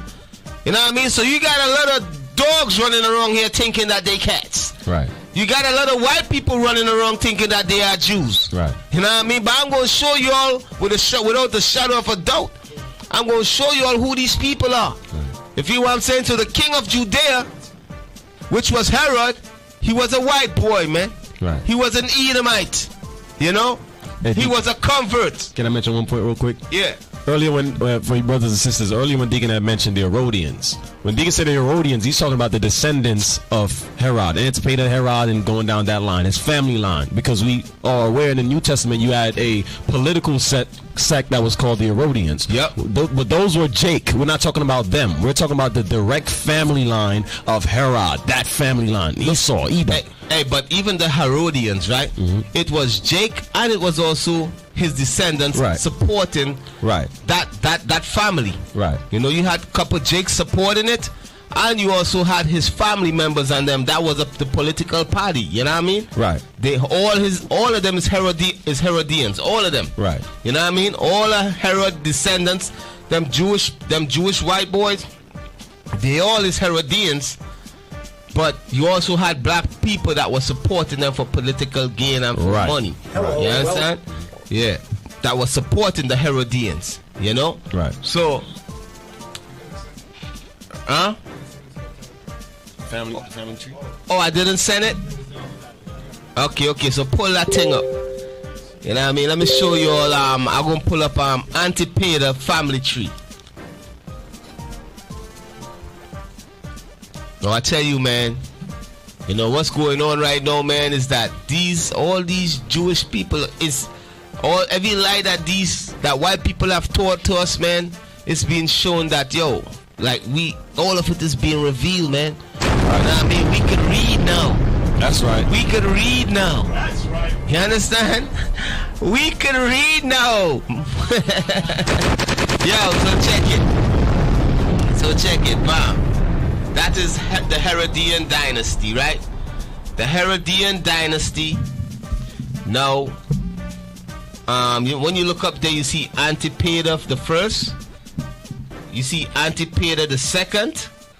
And Antipater the second, he had, what's that? He had Herod the Great. And then you had, he had Joseph. He had, who's that? Pharaoh Ross. Right. Pharaoh Ross. Okay, and then come closer. And then you got Herod the Great. He had who? He had Herod the Great. You see Miriam. The first. Yeah, Miriam the first.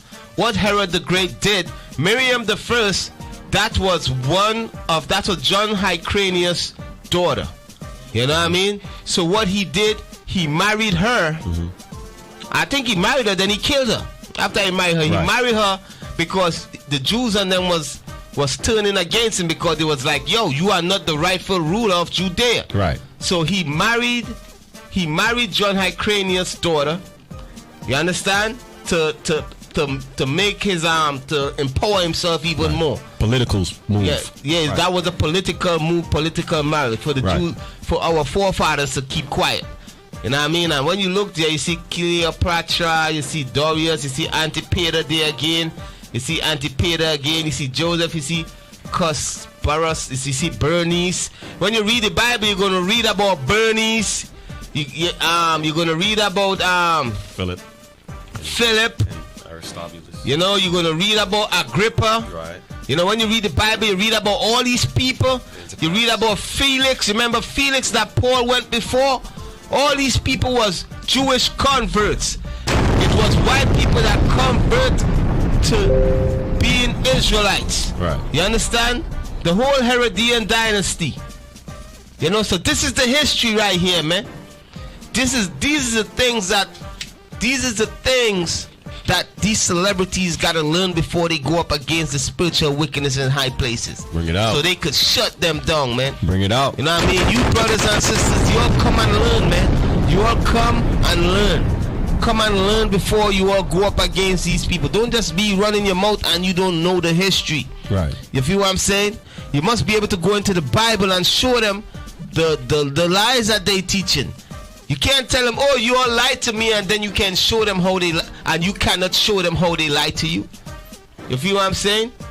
Then you look stupid. Then guess what you got to do? You got to go apologize and stuff. Right. You know what I mean? So Felix, Bernice, all these people you see here, you hear about. When you read the New Testament, you read about them. Right. All these people is Herodians. Right. All these people is Antipater descendants. Right. Is Herod descendants. You understand? They were Jewish. They are so-called Jewish people. You understand? Right. Meaning they convert to being a Jew. Meaning they keep the laws. They look like a Jew. You know what I mean? But they're not the real Jew. That's right. They pretend it to a Jew. You understand? That's what the word ish mean. Right. Okay. So from there, all right. So that anything else on that? Let me see. Blah blah blah.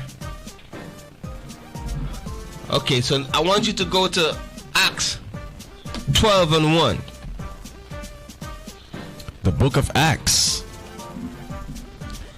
chapter 12, verse 1.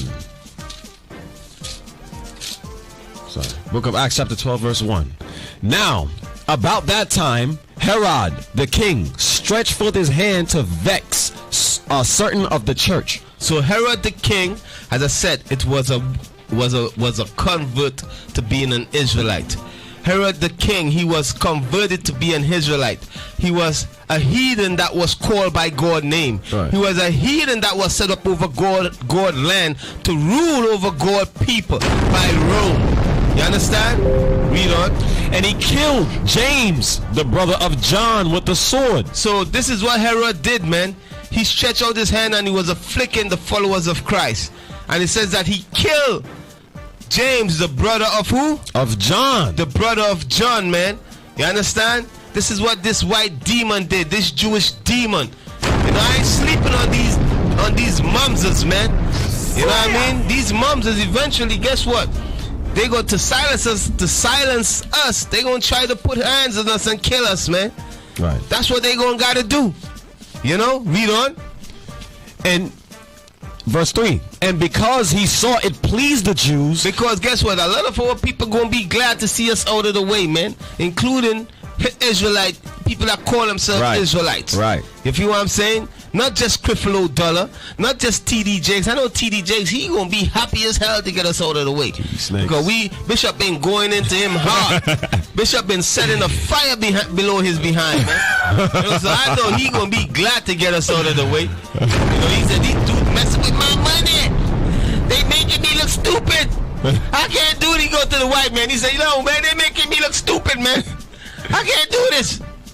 You know, just play your Esau tell him, just play your role, man. You know what I mean?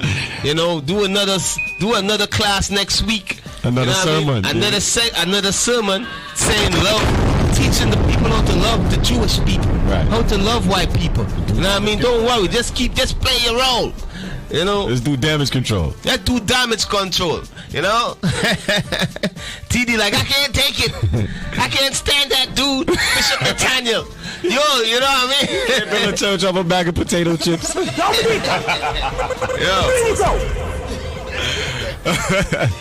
I'm losing too much people. Everybody's leaving the church.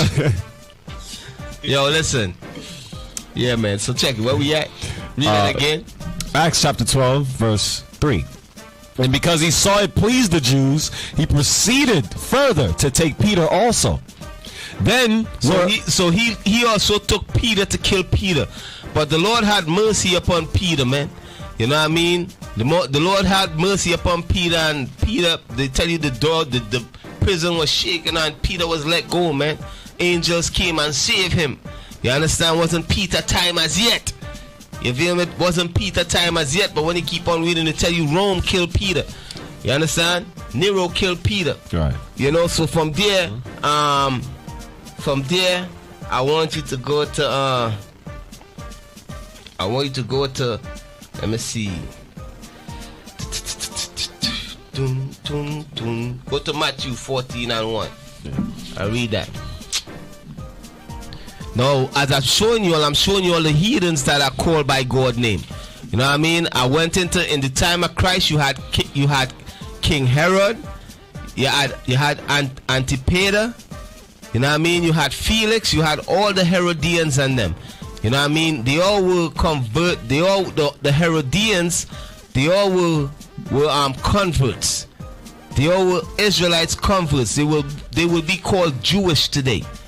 Okay, read that for me. The book of Matthew, chapter 14, verse 1. At that time, Herod the Tetrarch heard of the fame of Jesus, and said unto his servants, This is John the Baptist. So when he heard about the fame of Jesus, Herod the king, you know what I mean? He said, this is John the Baptist. Read on. He is risen from the dead. He came back from the dead.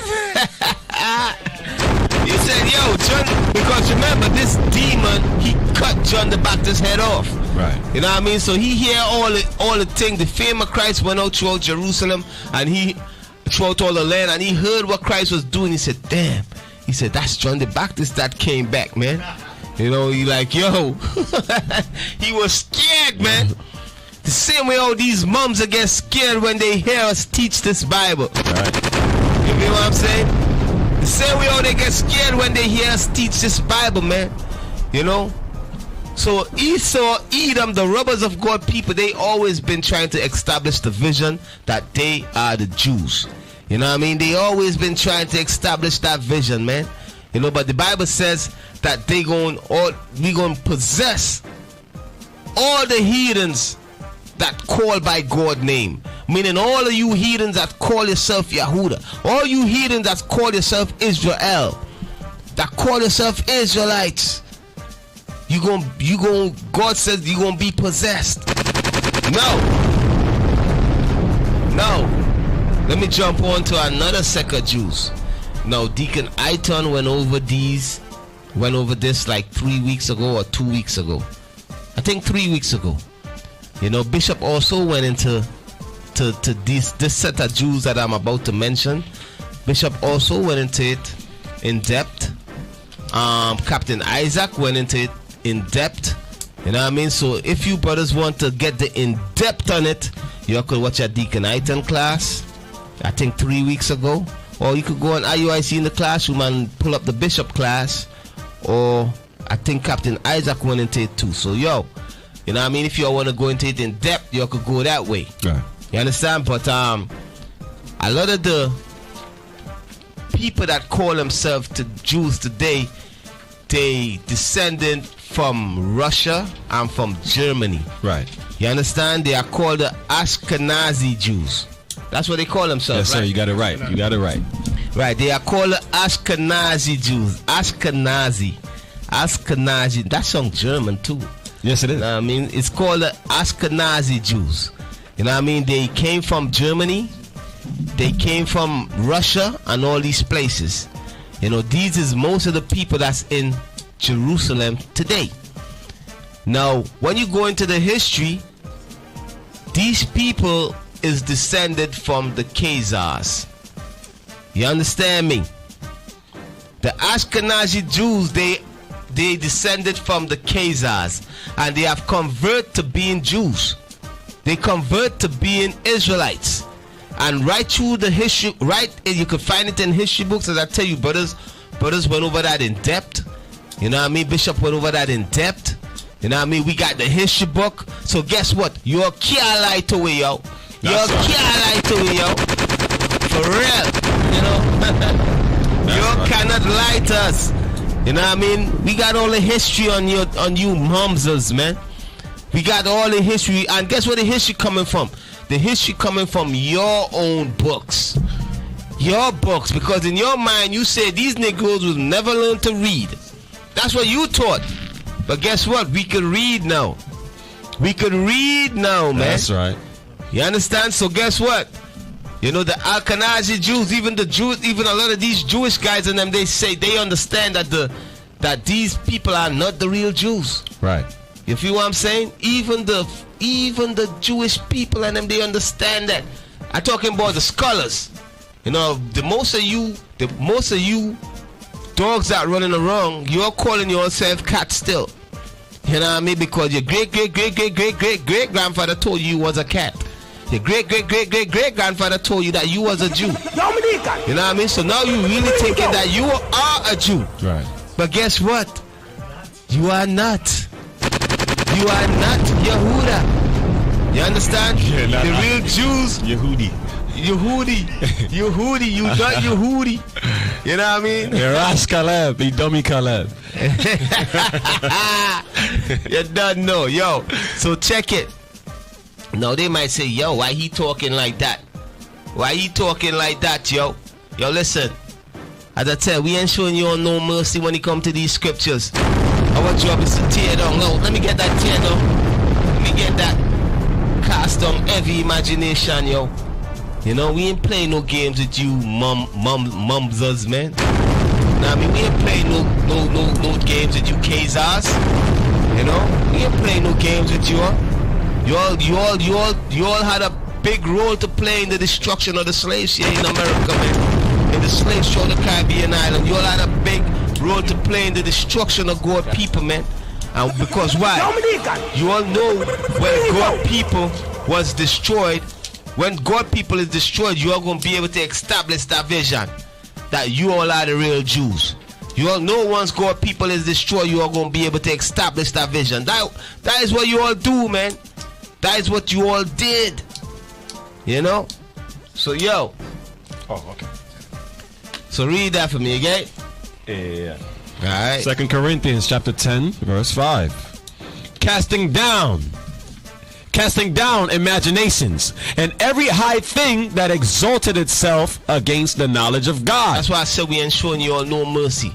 Every high thing that exalts itself against the knowledge of God. The knowledge of God says that the Jews are scattered into slavery. The knowledge of God says that the Jews are black. Our job is to cast down any imagination. Anybody come around talking about they're the real Jews and they are not. Our job is to cast it down, man. That's right. You know what I mean? That's our job. You know, you should have never took the name of God, man. You know what I mean? That's why the scripture says that we shall possess the heathens that are called by God's name. Right. You know what I mean? You Khazars, you all are calling yourself Israelites. That's God's name. You all are not the real Jews. You know, so now let me go back to Here's a level 1. Alright, read on.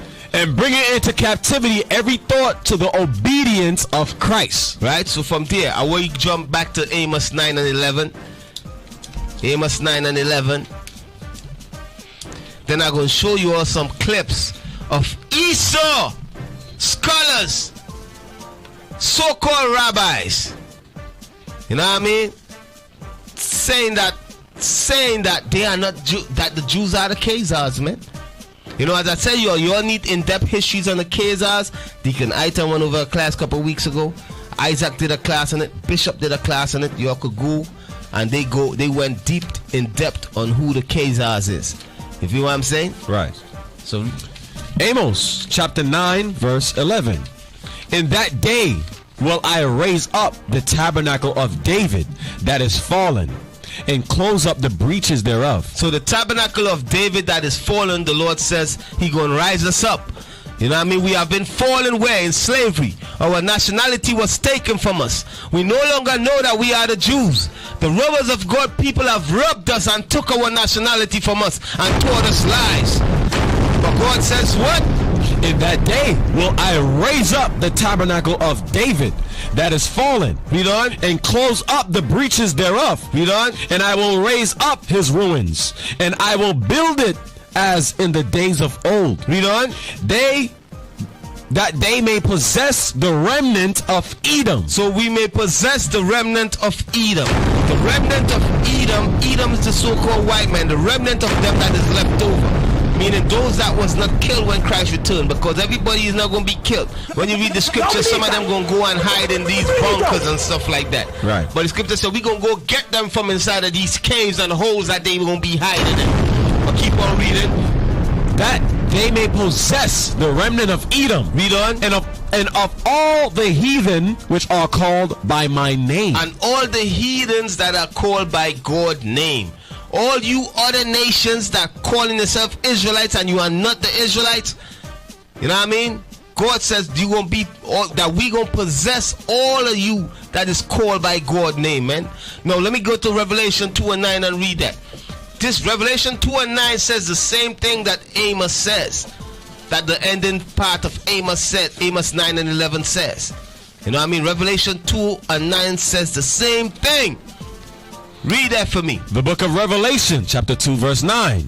I know thy works, and tribulation, and poverty. So Christ says he know our works, he know our tribulation, and he know our poverty. Because the real Jews gonna be what? We gonna be in tribulation. You understand? Meaning what? We are being oppressed here in the land of our captivity. You know, we are being labeled all type of names. We are being labeled a hate group. We are being labeled. Christ know the tribulations that we are going through. He says he know our poverty because we are poor. You understand? We struggling to make ends meet. You know? Read on. But thou art rich. But Christ says that we are rich. You understand? Read on. We are rich. Why? Because we learned this gospel. We learned this truth that we are the Israelites. So we are rich spiritually. Read on. And I know the blasphemy of them which say they are Jews and are not. So Christ said what? Read it again. And I know the blasphemy of them which say they are Jews and are not. So Christ says he know the lies. He know the blasphemy of them which say they are Jews and are not. Which people on this earth is saying they are Jews and they are not? Which people on this earth is saying they are Jews and they are not? It's talking about the descendants of the Khazars, man. Right. It's talking about the what? The Ashkenazi Jews, man. Right. You know what I mean? It's talking about all you heathens, all you white people that call yourselves Jewish. Right. That's what it's talking about. In the time of Christ, it was talking about the Herodians. You feel what I'm saying? But now it's you it's talking about. Christ says, I know, and this is a future prophecy. That's what this is. You know what I mean? That's what this is. This is a future prophecy. Christ says, I know the blasphemy of them which call themselves Jews and they are not. Back then you had a group of people calling themselves Jews and they were not, and today you got people calling themselves Jews and they are not. But Christ called them what? Synagogue. But I know the blasphemy of them would say they are Jews and are not. Read on. And I know the blasphemy of them would say they are Jews and are not, but are the synagogue of Satan. But they say that you are the synagogues of Satan. That's what you are. All you Ashkenazi Jews, you all are the synagogues of Satan, man. You all is of the rulers of the darkness of this world. You understand? That's who you are. You are the synagogues of Satan. That's what Jesus Christ said. You feel what I'm saying? That's right. Okay. You also got the Sephardic. They are the synagogue of Satan also. Right. All of you Jews, Jewish people that call by God's name, all of you all are the synagogues of Satan. That's right. No matter what term you call yourself from. Right. No matter which part of the world you come from. You feel what I'm saying? You're Middle Eastern, you're European, you are the synagogues of Satan, man. You understand? That's so right. Jump to 3 and 9. Revelation chapter 3, verse 9. This is how you know this is future tense. Christ was not just talking about that time with the Herodians. You know what I mean? He also talking about this time. Right. And this is how you know that. Read on. Behold, I will make them of the synagogue of Satan, which say they are Jews and are not, but do lie. Behold, I will make them to come and worship before thy feet. Did that take place? Did that take place in the time of Christ? Did that take place in the time of John the Revelator when this was written? Did that happen to this church? Nope. No. So what? That's how we know this is talking about the future. Christ is talking about the future. A group of people gonna come and they're gonna call themselves Jews, but they are not. But Christ said, listen, I'm gonna make them come and worship before thy feet. And know what and what? And to know that I have loved thee. And to know that the Most High loved us. When he says he gonna make them come and worship before your feet, it goes into the same thing Amos 9 and 11 says, that we may possess the remnant of Edom, of Edom, and of all the heathen which are called by my name. and we gonna possess all the heathen that is called by God's name. God's name is Israel. You understand? That's the name that he gave to his people. That so when you take on that name, you take it on God's name. You feel what I'm saying? So everybody that call themselves Jewish, that call themselves Judah, that call themselves an Israelite, this Bible says we gonna possess them. The Bible says they gonna bow before your feet and know that the Lord has loved you. You understand? Now, let's play some videos real quick, and then let's play some videos real quick. I'm gonna play some videos with these colors. Okay, yeah, play that. Play that. The notes. The notes.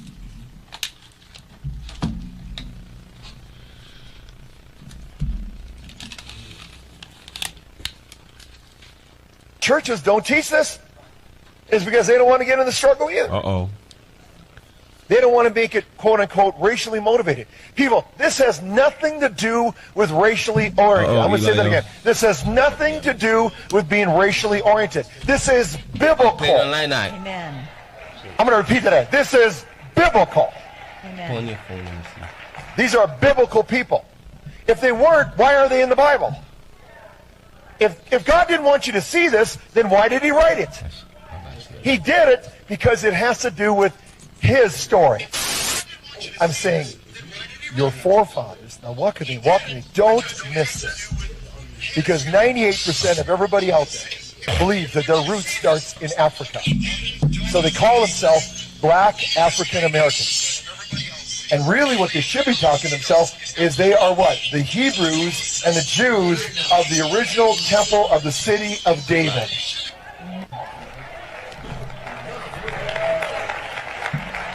And the Kente cloth that you find and that most black culture uses as African cloth is the center cloth that was used in Solomon's temple and his mobile moving tabernacle. So where did you get that cloth from? Moses' mobile moving tabernacle. How did Moses get it? Because he was married to Zipporah and also an Ethiopian woman. And except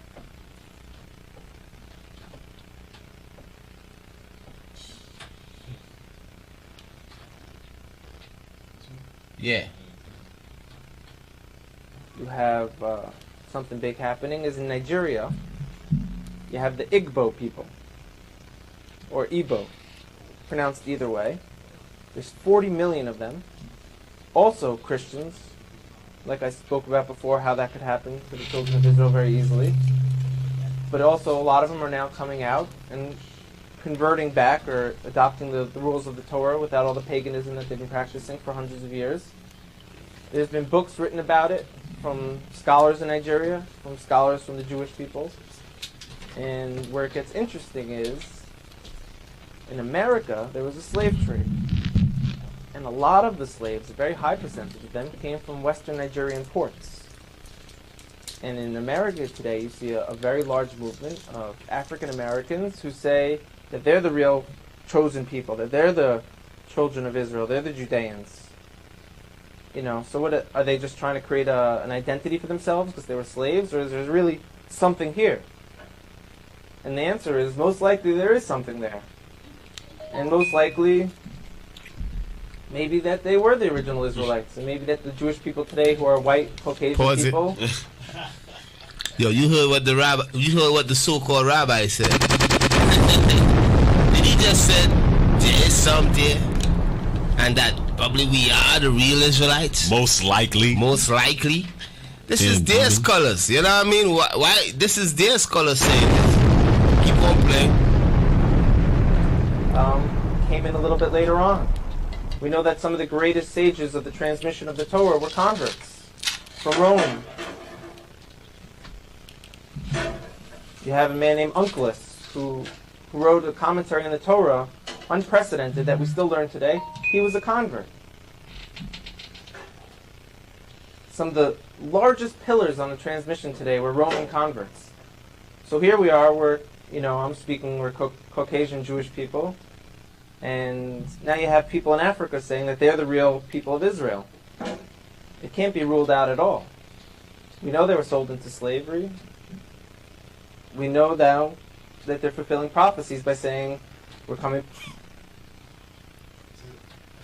Alright, let me see the other one.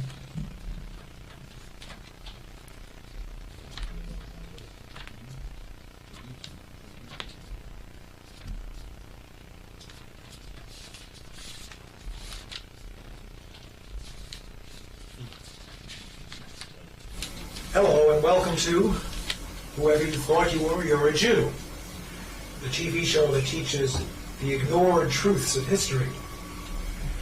We also teach this concept over here, and we try to get away from this one, the golden calf. Today's show is called Race, and I can't think of a subject where the expression the ignored truths of history is more apt than this one. When we talk about race, we're talking about that group of people that white people sometimes call niggers. I wonder how many of you actually know what that word means. You will by the end of this show. Now, if I were to tell you that blacks once had a great culture which exceeded the culture of whites, you'd probably find that pretty incredible. But we're talking about the ignored truths of history.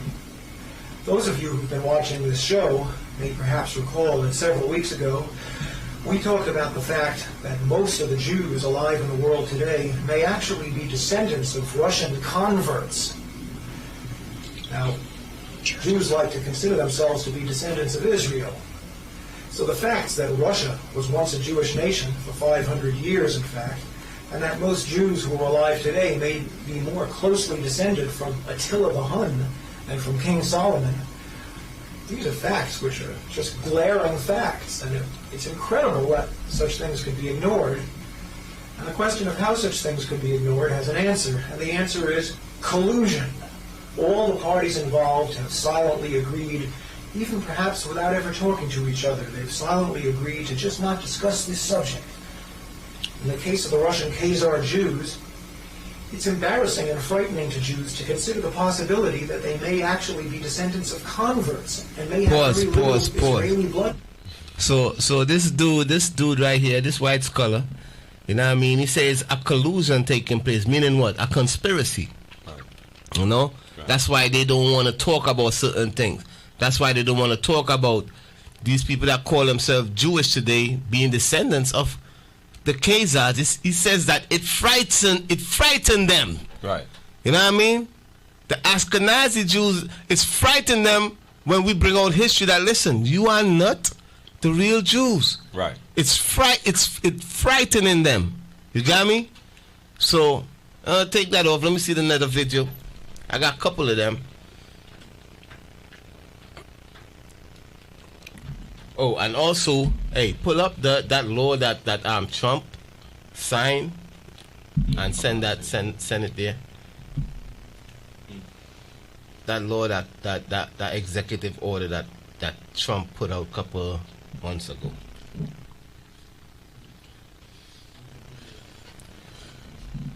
It's like a file. I sent it like a file.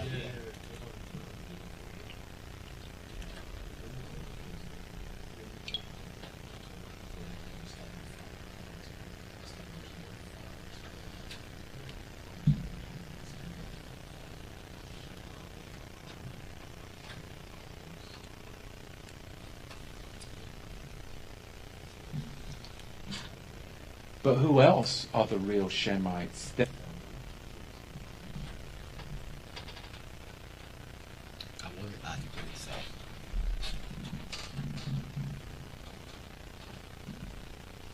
Like when you pass it.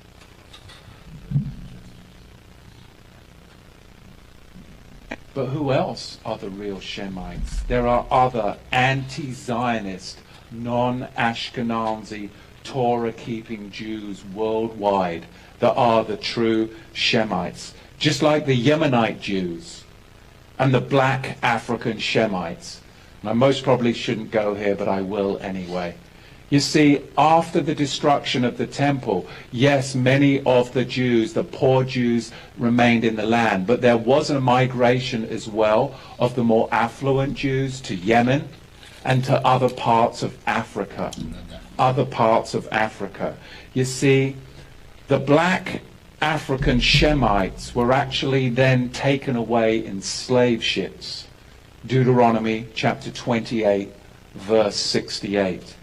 And who were the owners of these slave ships? Who were the biggest slavers in the 16th century? The Ashkenazi were the biggest slavers in the 16th and 17th century, going into the 18th century. You see, Ashkenazi slaving was huge. This is from, I have to be careful when I say this, so my sources, it's always best to go with Jewish sources, right? Because you just trod on a bunch of toes, so we'll go with the Jewish sources. There's a ton of sources out there, but I'll stick with the Jewish ones because that's just safer. The Jewish scholar Jonathan Shorshak says this: Jewish merchants routinely possessed enormous numbers of slaves temporarily before selling them off. If a slave auction fell on a Jewish festival, it was postponed due to lack of buyers and sellers. The Jews of Suriname gave their slave plantations Hebrew names such as Machanaim, Nachamu, and Goshen. Rabbi Herbert Bloom adds that the slave trade was one of the most important Jewish activities. In 1694, Jews owned 9,000 African Shemites. Jewish slaving is in fact confirmed by the Jewish Encyclopedia. So, in the days that we live, there's nothing more important than this Melchizedek message to the true Shemites. Because this Melchizedek message of the true Shemites is the solution. Okay then. We got it. So he said the message to the true Shemites, meaning what he really saying the true Jews, that's really what gonna really help the earth. That's what gonna change things on this earth. You know what I mean? The true message is that the real Jews are black. The true message is that the Israelites been scattered throughout the four corners in slavery. When you read Deuteronomy 28, you understand? This is the true message. This is the gospel that we are preaching. The gospel of Christ, man. The gospel of Christ is that Israel went into slavery. Our people went into slavery throughout the four corners of the earth, man. And we have been destroyed in slavery. And Christ came and died to redeem us from our sins, man. From the curse of the law. Meaning all these curses that came upon us, Christ came to redeem us from it, man. That we ain't got to serve our enemies with fear no more. We ain't going to be scared to call ourselves Israelites or Jews no more. You understand? But yo, I want you all to see this. This is a executive order that Trump signed into law last year. You know what I'm saying? Now I want to read this. Okay, read that for me. Okay. This from the Washington Post. Why does President Trump's executive order to fight anti-Semitism is dangerous for Jews? Okay, I really want that, but keep going now. Scroll down. This is the first paragraph. News of President Trump's recent executive order to combat anti-Semitism on college campuses set off a firestorm online. To use Title 4 of the Civil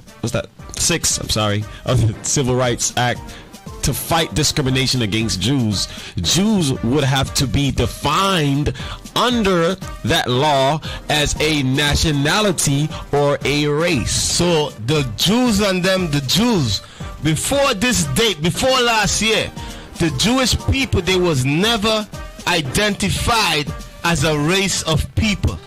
They followed Judaism, which is a religion. Right. You know what I mean? They was not identified as being a nationality. If you know what I'm saying, they were never identified as being the real people. Right. So what they did, what Trump did right here, he's put this law, he signed this law to recognize the Jewish people or the Jewish Judaism as being a nationality. You feel what I'm saying? That's what he did. So in him doing this, in him doing that, guess what? If you speak against the Jewish people and say that they are not the real Jews, guess what? You know what I mean? You can't do it on campuses. If you do it, you could you got government programs or so forth, it's gonna be pulled. You feel what I'm saying? You all see the war that they are setting up against us, man. You all see what they are doing? You got the president signing executive order. You know what I mean? Stating that Judaism or the people, the Al-Kanajis and all these different terms and people that call themselves Jewish, that they are the real Jews. You understand? What Trump is doing here, he's trying to establish the vision. Right. You know what I mean? The vision to do what? To set up white people as the Jews, man. You understand? To set up the robbers of thy people as the Jews, as the real Jews. You know? So read it again. To use Title VI of the Civil Rights Act to fight discrimination against Jews. Jews would have to be defined under that law as a nationality or a race, since Title VI does not address discrimination against religious groups. Because Judaism is a religious group. It's a bunch of white people that convert to Judaism, and they know that. That's in the history. The world know it. All these other nations know it. You know what I mean? Right. The people in Palestine, they know it. The people in Egypt, they know it. You know what I mean? But what is happening here in Trump signing that law, guess what? If you follow in Judaism now, guess what? That's your nationality is a Jew. Right. You feel what I'm saying? So now they could hit you with anti-Semitism laws, speech and so forth, hate speech. You know what I mean? Where you could go to jail. This is what they're trying to set up, man. You know, you're going to meet the point where if you call yourself a Jew, you say you are Israelite, you blacks and Hispanic on this side of the world, they're going to say you anti-Semitic, they're going to put you in jail. Right. The same thing they were trying to do in the time of the Greeks. They're charging for racial discrimination. Yup. You know what I mean? Phil. There's a little sentence right there in the beginning of the second paragraph. He says, but the vast majority of the Jews in the United States do not see themselves as a separate nationality or a race. Yo, more fire up on that, yo. Fire! Yes, Israel. Yes, Israel. So we coming to the end of the show. You feel me? I hope you all got some understanding, got some knowledge. You know what? Hey, go back to Daniel and read that again, man. The book of Daniel 11. Daniel. Robbers of thy people. Daniel 11 and 14. The book of Daniel, chapter 11, verse 14. Verse 14. And in those times there shall many stand up against the king of the south. Also the robbers of thy people. Also the robbers of thy people, read on. Shall exalt themselves. They shall exalt themselves, read on. To establish the vision. To establish the vision that they are the Jews. You know what I mean? That they are the Israelites, read on. But they shall fail. But God says they gonna fail.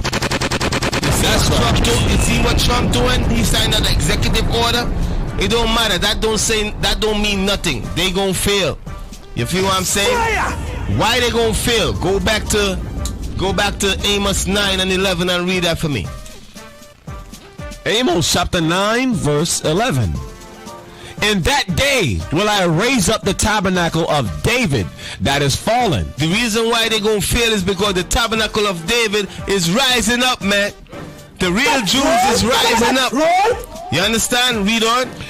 and close up the breaches thereof. And the breaches is being closed up. Read on. And I will raise up his ruins. Read on. And I will build it as in the days of old. Read on. That they may possess the remnant of Edom. Read on. And of all the heathen, which are called by my name. So this is what's going to ultimately take place when Christ returns, man. All you heathens that are called by God's name. No Judaism is a nationality. You understand? No, Judaism is a nationality. You take on the name of Judah, Yehuda. You understand? You take on any other name of the names that God gave his people. You are calling yourself by God's name, man. You understand? And the Bible says judgment for that. You understand? There's judgment written for that. That's right. So Israel, I hope you all get some out of the topic. You know what I mean? I hope you all feeling good. I hope you all get some knowledge. You understand? I hope you all understanding is growing.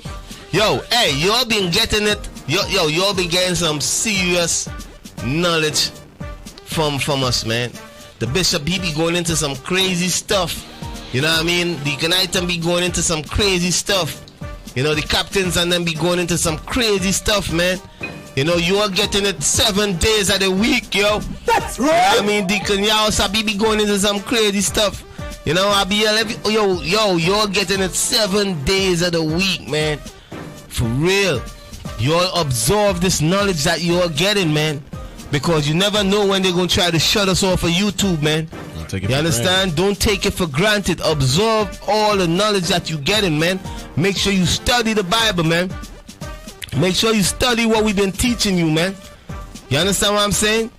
You know, don't let this escape you, man. For real. You understand? So, yo, Israel, you know, as I said, right now, the spirit that I'm in right now is just bringing out certain things. You know what I mean? Bringing out the history and all of that. You know what I mean? That's the spirit that we're in right now, revealing who the devil is. You understand? Revealing who these demons is. Bringing things back to our remembrance. Bringing things back to your remembrance. That's the spirit man right now, yo. You understand me? For real. No praises. You see? So, yo, with that, you know, Lord's will, next week we gonna get the lines open. You know what I mean? We gonna have you all call in and so forth. You know, soon we gonna try to bring, you know, as I said, we just working out the kinks in the armor. Soon we gonna start by bringing guests on the show and so forth. Right. You know, soon we gonna be opening up the fire booth. You understand? For you artists that wanna come and spit some fire. You know what I mean? You know? So yo, fire! You done know. So yo, this guy, man. So yo, man, y'all already know, man. So y'all stay safe, stay strong. You know what I mean? And y'all stay in the spirit, man. You know, and don't let no man take your crown. That's right. That's right. That I say shalom, man. Hey, big up to all. Hey, first I want to send a big up a shout out. Yo, big up to all the brothers and them that controlling the IT brothers that's in the spirit today. You know what I mean? That's there doing their thing. You know, shout out to all of you brothers that doing your thing, man. What's the brother name again? We got Jordan. We got Soldier Jordan. We got Jordan here. You know what I mean? We got Joel here. You know, we got Eliel here. You know what I mean? We got Lazarus here. You know, Lazarus. You know, Lazarus, he gonna be one of the DJs.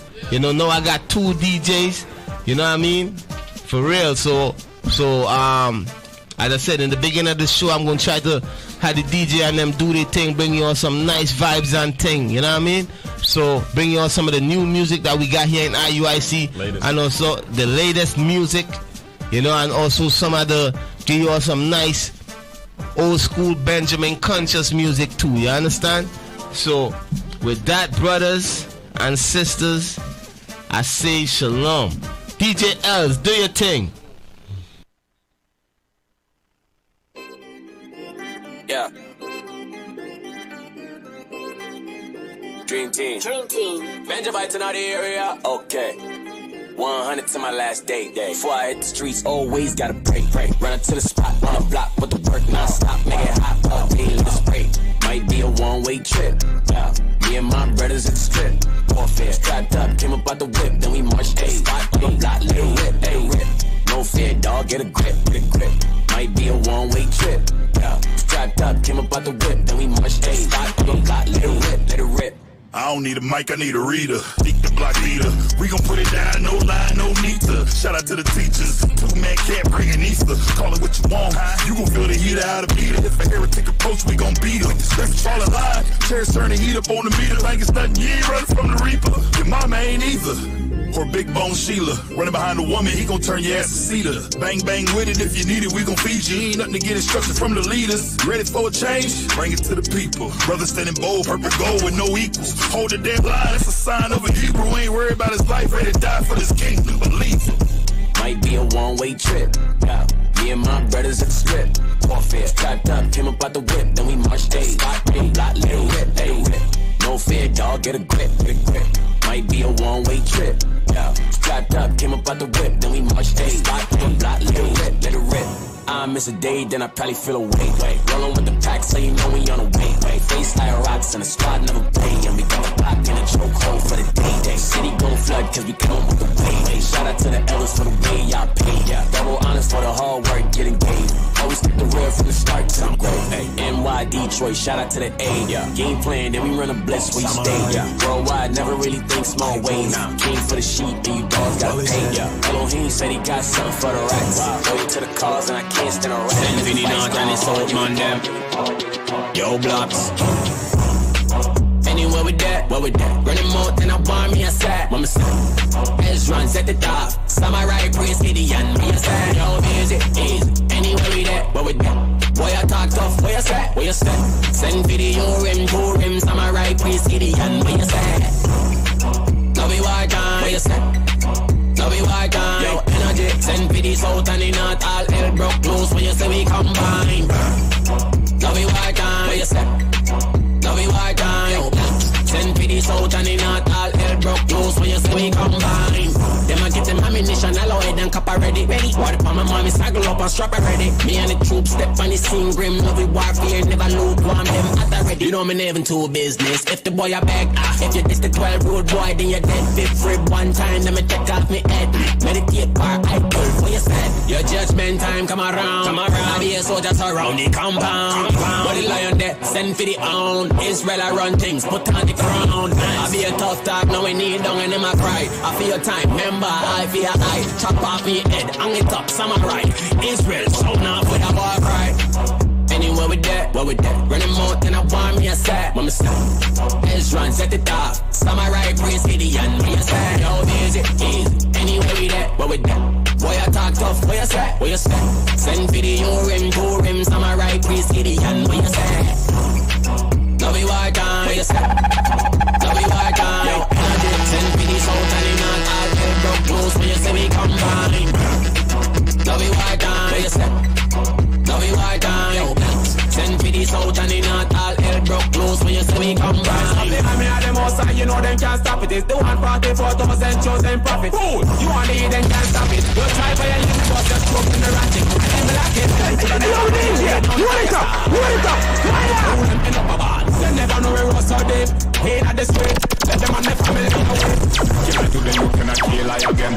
When Christ return me, I got rise again. In a struggling of an army, I got change again. As a God, me, I got meet you as a man again. One by one, me go hunt them again. Christ and the 12 tribes unite again. We bring Jaja army from earth again. Fire, brimstone, from Babylon again.